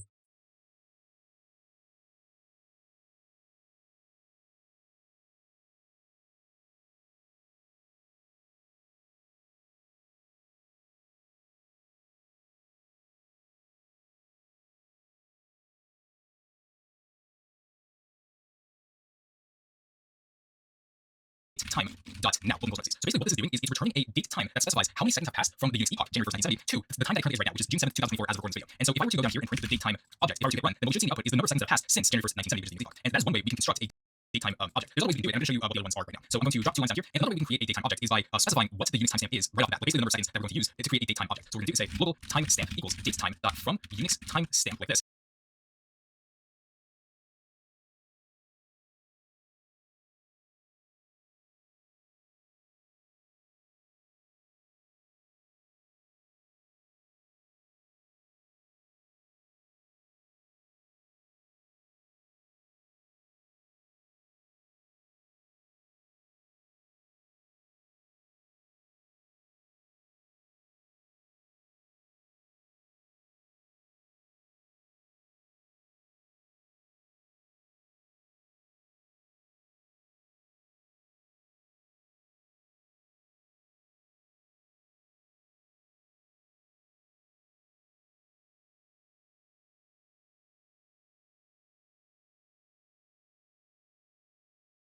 and we're going to specify a number. So kind of like the website that we're using that showed the number of seconds that passed since that period. What we can do is specify a pretty massive number. Actually, I'm going to start with 1, and then whatever number is going to be passed here. So what's going to happen is we print the timestamp. Then obviously, if we go into the game and hit run, it's just going to print the time that we specified within the seconds that passed. So that part's different, but that's another way we can create. So what's going to happen is we print the timestamp. Then obviously, if we go into the game and hit run, it's just going to print the time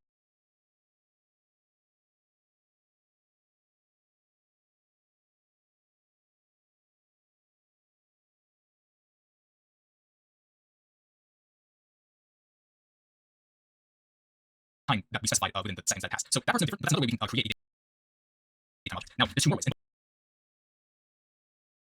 Both of them are related to each other because it relates to putting any specific date so that the date time can basically give us the number of seconds that passed since the next epoch. So we can do it either with universal time or the local time of the time zone we live in. But first we're going to do universal time. So we're going to say local universal time equals date time dot from universal time.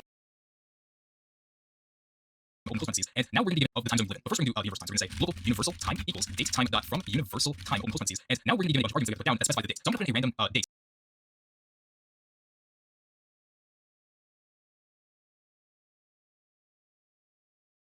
Inside here. So I'm going to say something like 2009 as the year. We can say June as the month, which is 6, and then the day, which is probably, I don't know, 13 something. And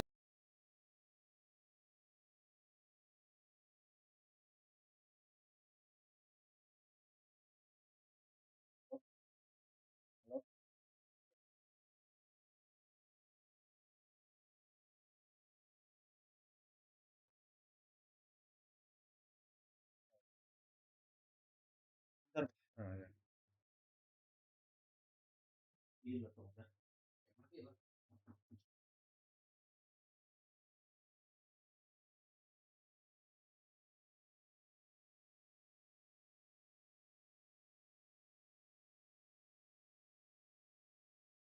Belajar sih aku. Lagi mikir aku mau ikut, tapi kayak anjir daripada aku sudah bola nih aku belajar lagi. Harus disiplin. Terpaksa sudah terpaksa. Allah.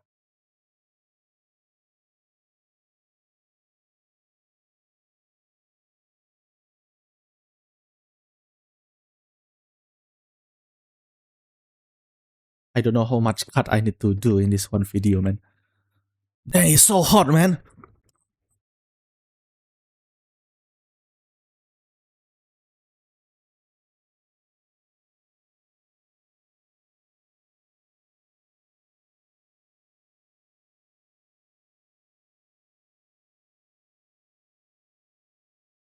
Juga grinding skill ini.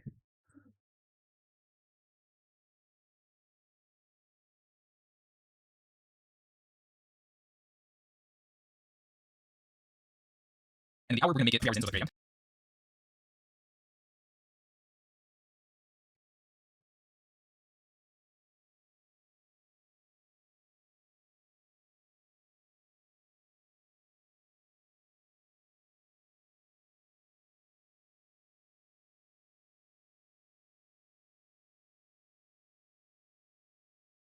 Minutes.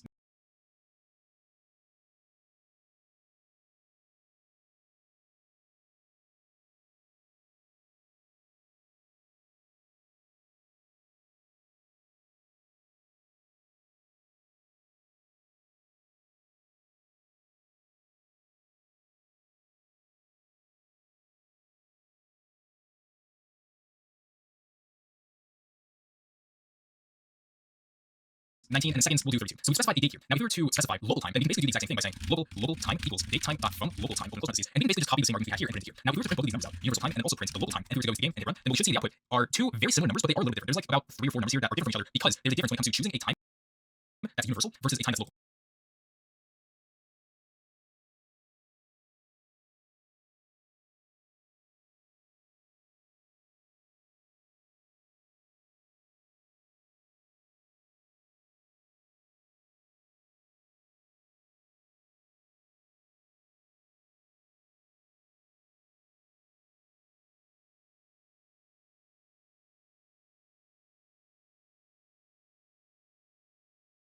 So local is like basically where you live in the world right now. The time for you is going to be different for a time that lives across the world from you, but universal time is going to be the time that's shared across every single time zone in the world. So depending on how you use time in your game, I think it matters which live in the world right now. The time for you is going to be different for a time that lives across the world from you, but universal time is going to be the time that's shared across every single time zone in the world. So depending on how you use time in your game, I think it matters which one you get. So those are some ways you can construct a date time object inside Roblox here, and I hope you found this very helpful so far. Okay, so now let's put these timestamps to practical use. I'm going to be using 2 timestamps to calculate the elapsed time in between these 2 timestamps. So this is basically what I'm going to do. So I'm going to comment out everything that we created up until this point, and I'm going to create a in your game, I think it matters which one you pick. So those are some ways you can construct a datetime object inside Roblox 2, and I hope you found this very helpful so far. Okay, so now let's put these timestamps to practical use. I'm going to be using two timestamps to calculate the elapsed time in between these two timestamps. So this is basically what I'm going to do. So I'm going to comment out everything that we've created up to this point, and I'm going to create a start time.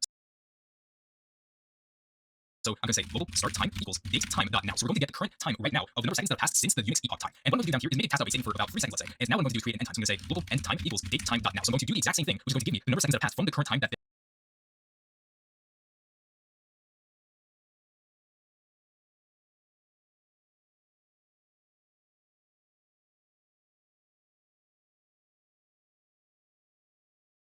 this date time has been initiated or created from the Unix epoch time. And so in order to calculate the difference between these two times, we're going to simply subtract the time that it took to create this datetime object and the time that it took to create this datetime object from the start. So I'm going to draw two lines, make a first name down here, and simply say end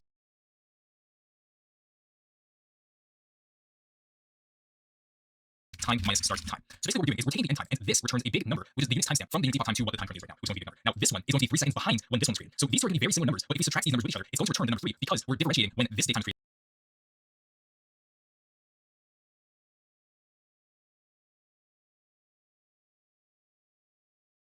versus when this time's created. So if we go to the game and hit run, then it's actually not going to work because what's going to happen in the output is it's going to say that it failed to perform arithmetic on datetime. And that's because we can't subtract a datetime object with another datetime. We have to get the timestamp itself in seconds. So this is actually a property we can use by simply going to each of these datetime objects and say dot Unix timestamp like this. And we're going to do the same thing over here by saying Unix timestamp like that.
So now we're getting the actual seconds as a number, and we can subtract these two together to get the result that we want. So we go to the game, hit run, then we should see in the output after about 3 seconds, it's going to be the number 3 because 3 seconds have passed since the Unix time here and the Unix time from when we started because there was a 3 second delay from when each of these datetime objects kind of created. I hope this makes sense to you at least up to this point. So that's basically how you calculate elapsed time using datetime objects. Now I'm going to show you how we can format our timestamps so that they are more readable as actual timestamps and not just a bunch of numbers that have elapsed since the Unix epoch. So there's two ways of doing it, and both of them involve either using the universal time or the local time. So I'm going to show you how to do both of them. What I'm going to do is basically just comment out what we had until this point, and what I'm going to do is basically just copy what we had up here with universal and local time and just paste it down here. So here's what we're going to do. There's a method that I want to introduce to you to format, let's say, our universal time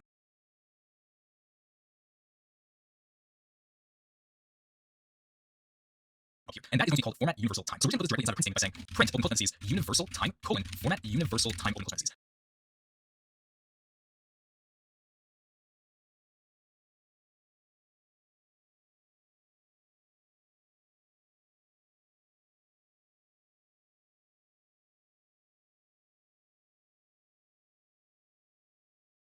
Now there's two arguments that are put inside this format universal time, and I feel like I need to give a little bit more context before we start adding stuff inside of this function right here. So I'm on the documentation for string formatting for datetime, and there's two arguments that are important here. So the first one is going to be a token that basically shows what kind of format we want from this datetime. And the second argument is the language that we want to format this datetime for. Now for the sake of this tutorial, we're going to be using en-us, which is short for English United States. And basically there's a table here that shows us the tokens that we can use as a first argument. So if we use a token of LT, then it's basically going to give us this value right here, this string. And there's different ways of representing. So this just shows the time. This one shows the time with seconds, which is another way of representing it with the LTS token. And we can basically do that for all these. We can choose whichever one we want. So let's say for instance, we're going to choose the month as the number, the day, and the year. So all we're simply going to do is type in capital L as a token. And for the language, we're going to use en-us. So now let's go back to the studio so we can implement this inside our own studio. And what I'm going to do is in quotations, I'm going to first give the format, which is going to be capital L. And then for the second argument, it's going to be in lowercase en-us. So now if we were to go to the game and hit run, then what we should see in the output is it's going to be 6/13/2009.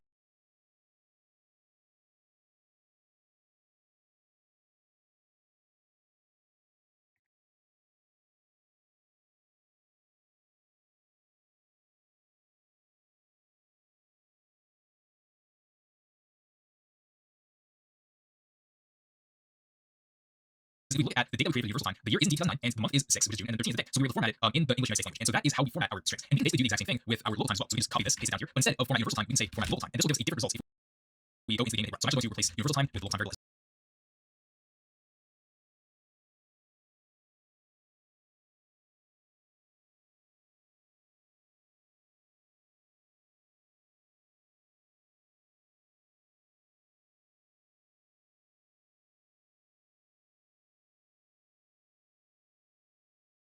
As well. So now it's going to get run. Then we should get probably the same results. Yeah, because like the dates aren't really going to change that much unless you push the time to be closer to the end of the day. So I would pick a different example to really show you the difference. But you kind of get the idea at this point of how we can format our strings to be different using tokens and also using the language that we want to use to format these date timestamps rather than just showing a bunch of numbers. We can actually read it properly.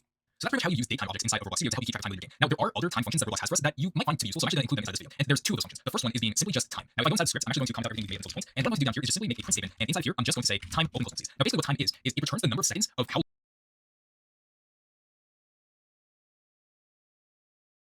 long the game has been running. So if I were to basically go into the game and hit run, obviously what's going to be showing the output is 0, because as soon as the game starts, the server is literally 0 seconds old. Like nothing in the server has run long enough for it to be bigger than 0. Now if I were to go and let's say make a task wait for about 3 seconds.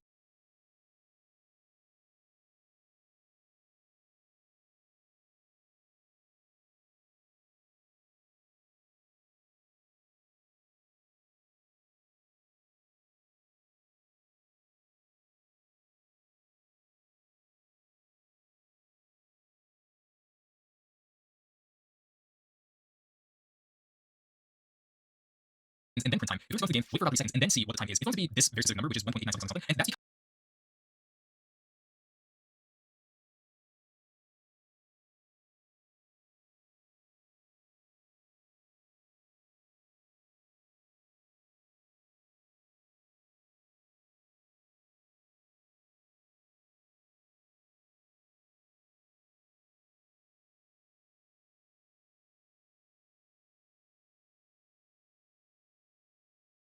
because this task wait statement is being ran before the game gets to keep track of the time that it took for the game to start up and run. So that's why this number is going to be a little inconsistent when you're starting the game for the first time. But I would say if you want to keep track of how long the game's been running for, or at least this specific server that started up, then I would say using time can be pretty useful in certain situations. Now, the next one you might use is called os.clock, and this is a function that Roblox has given us to use as part of their OS library. So I'm going to show you what this looks like right here. I'm going to comment these two lines down here, and I'm just going to print os.clock. Now, basically, what this does is it basically returns how much CPU time is being used in seconds. And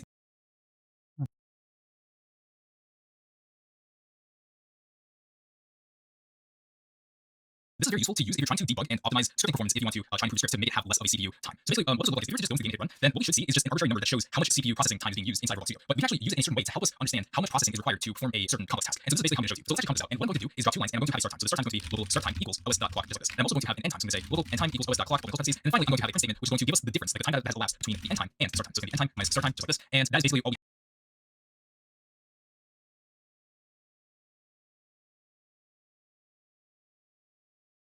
have going so far. But right now, it's not going to be telling us much, because the time that it takes to execute this line right here and the time that it takes to execute this line is going to be almost like nothing, basically. So if we hit run, then what we should see in the output is a very, very, very, very tiny number here with, like, you know, I can tell tiny because it's using an exponential value of -7 to the left side. So that means it's a very tiny number. If we had a complicated calculation in between the start and time, then it would actually give us a more precise number to show how much CPU time took to execute whatever was inside here. So let's make something very complicated. Let's use a for loop. Let's say 4, 5 equals 1 comma, and let's put in a really large number. Like I'm going to put like this really massive number right here. I'm going to say do just like this. And what I'm also going to do is let's make an accumulator value, like a sum value basically. So I'm going to say local sum equals 0, and I'm going to set sum equal to whatever the sum is plus I. Now if you want to shorten this, we can actually say plus equals I just like this. Now obviously this is going to take a lot of processing power to do. So I'm actually going to keep track of how big this number actually is by adding underscores. And as you can see, we're at 100 million. If we were to go to the game and hit run, then what we should see is that it took 0.5 seconds to process whatever was inside this code here. But if we were to make this even bigger number. So if we were to say, let's say 1 underscore 0, so instead of 100 million, we are now reaching 1 billion. So if we were to run this code, then it's going to take a little bit of time. It's going to be very slow for the CPU to calculate everything that's going to be inside the script. And as you can see, this took 5 seconds to calculate what was happening inside the script rather than 0.5 seconds. So I would recommend using os.clock if you want to optimize performance within your script so that you know how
much time it takes to do certain calculations. So that's 5 seconds to calculate what's happening inside the script rather than 0.5 seconds. So I would recommend using os.clock if you want to optimize performance within your script so that you know how much time it takes to do certain calculations. So that's another useful time function that isn't part of the datetime library that I hope you'll find useful inside scripts. Okay, so now I'm going to show you some time functions that Roblox has for us that I recommend not using. And the reason I recommend not using these is because these functions are outdated and these are replaced with better functions with the ones that I showed you to use in this video. But just for educational purposes, I'm going to show you what each of them are so that you know not to use them. So I'm going to go back to my script and I'm going to comment out everything that's here. And for time, it basically does is tick open close parentheses. But basically, what tick does is it returns the number of seconds that have passed from the current time and also the Unity clock time. Now, from what I showed you with datetime, it basically does the exact same thing with datetime.now. I would say for your work, you should use datetime.now rather than using tick because it's a much better feature to use than using tick. It's pretty outdated for localization reasons and also because it doesn't work compatibly with all time zones. So that's like a general explanation that I can give as to not using tick. So next one I recommend not using is os.time. Now this is part of the os library, and basically what os.time does is it returns the number of seconds that have passed since the Unix epoch time, kind of like tick. It's a little bit better than tick, but it's now been superseded with datetime.now, like I mentioned earlier before. So I would also say you should not use os.time in your work, but if you decide to use it, those are similarities. os.time is similar with datetime.now, but I would still say you should use datetime.now rather than using os.time. And the next function is os.date, which is also part of the os library. So os.date creates a date for us to use, but the difference here is that it's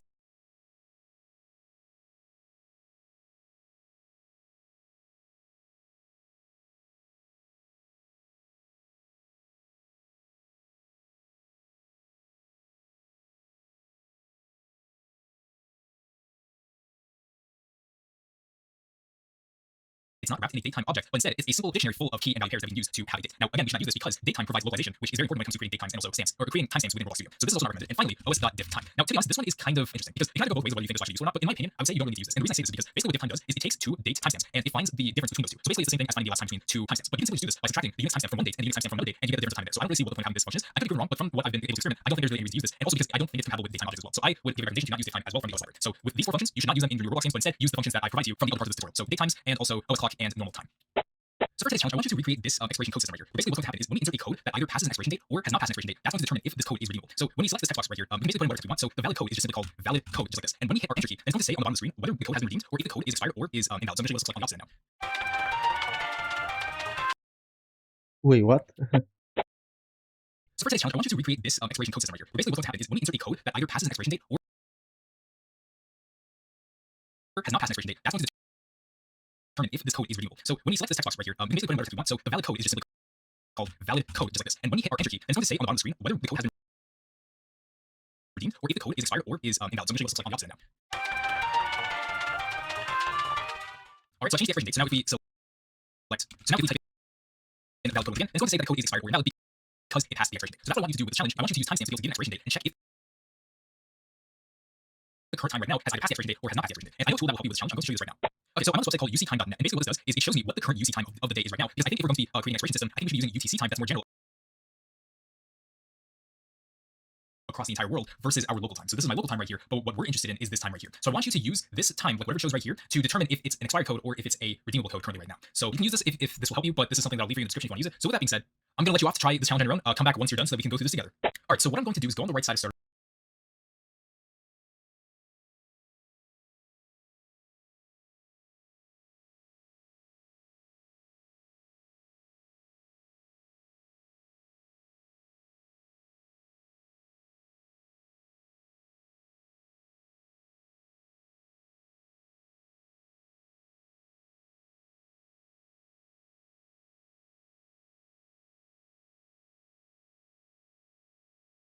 Stop doing this.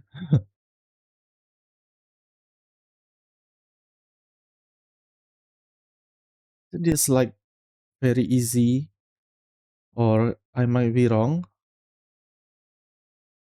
Like, don't you just simply like first make the text scale to, yeah, just do it like that and just make it like extra big.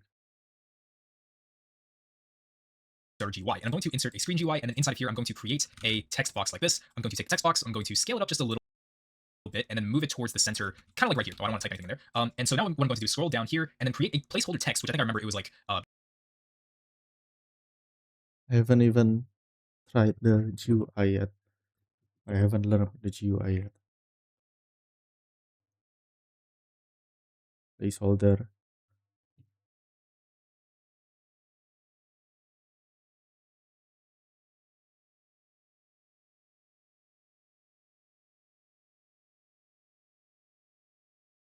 What does he want me to do again? Insert code, whether it's already redeemed or not, valid or not. Isn't that like really simple, or am I wrong? I don't know. Can I just make the script here? See, like it's really simple, right? First we get local text box equals to game dot start Oh, no, no, no, no. I make it. Do I make it inside the starter player script?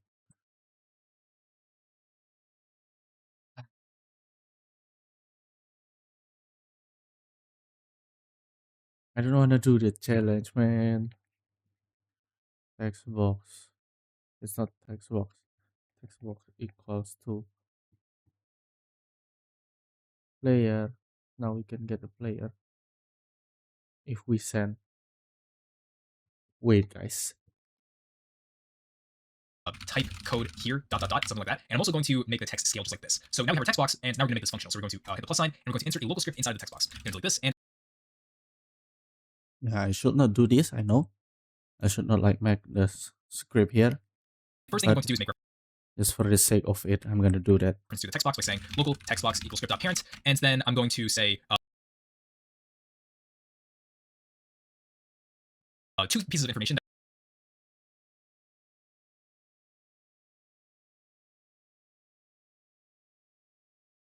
that we're going to need. The first one is going to be what the code actually is, and the second one is going to be the expiration date timestamp that we're going to create to let us know what the expiration date actually is. So the first thing I'm going to do is create a code string by saying local valid code equals, in quotations, we're just going to say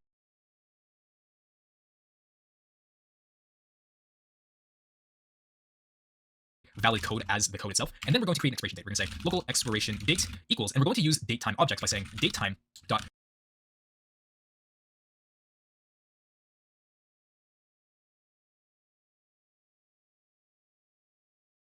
from universal time, because we're going to be using a universal time, not a local time. And now we're going to fill out our arguments by saying 2024, the month being June, the day being 7, and the hour being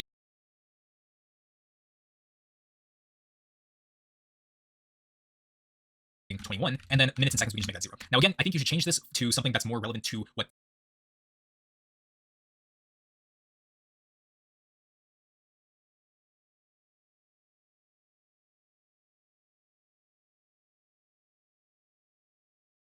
your time currently is, or at least a time that's closer to where your time is right now versus what I have over here.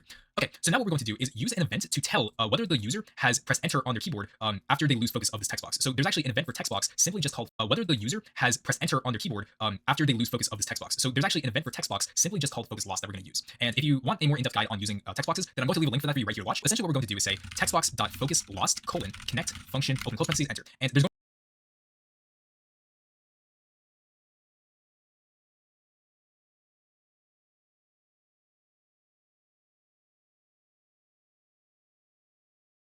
to be one argument here that we're actually going to use, and it's a boolean that basically says if the player has pressed the enter key as it's being selected. So we're just going to say enter press like this, and we're going to make a simple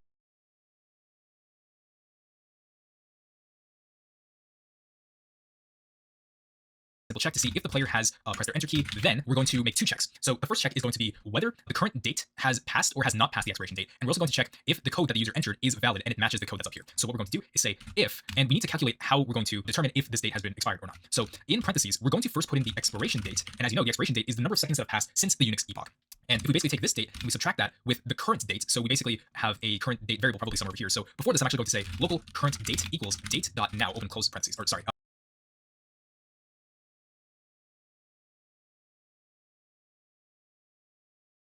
I meant to say date time. And so now what we're going to do is say current date if this is greater than 0. So basically, if we have the expiration date,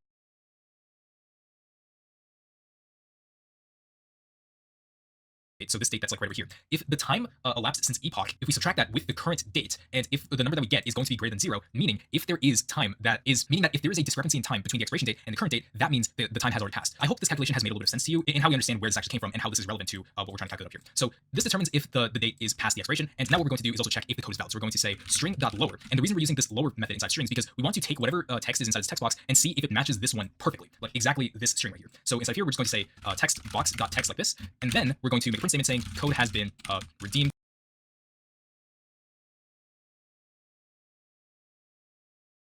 successfully like this, and if it fails, then we're just going to print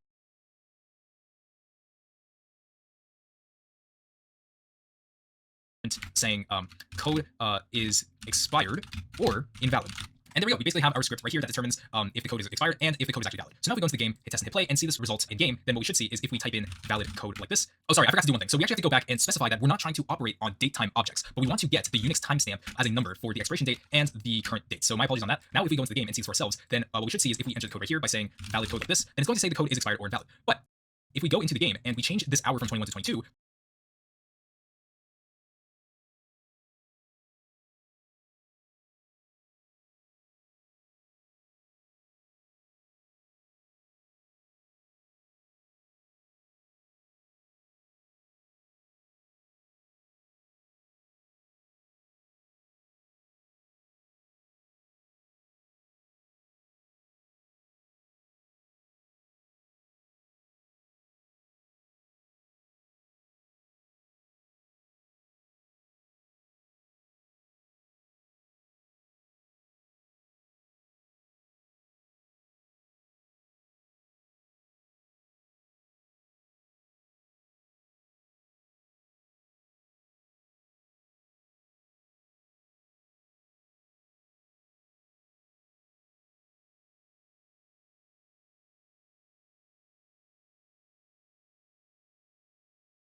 because right now the current hour for me as of recording this video is 21. If I change this to 22, then it's going to say that the code has been redeemed successfully. And of course, I can also add something invalid to this. And I guess it's still going to say the code has been redeemed successfully.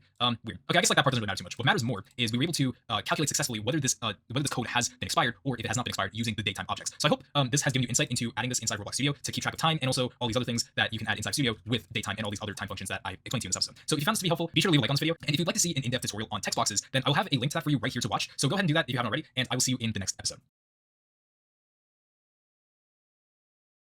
Tutorial on text boxes, then I'll have a link. Okay, guys. So that's it for today. See you tomorrow, man. Bye bye.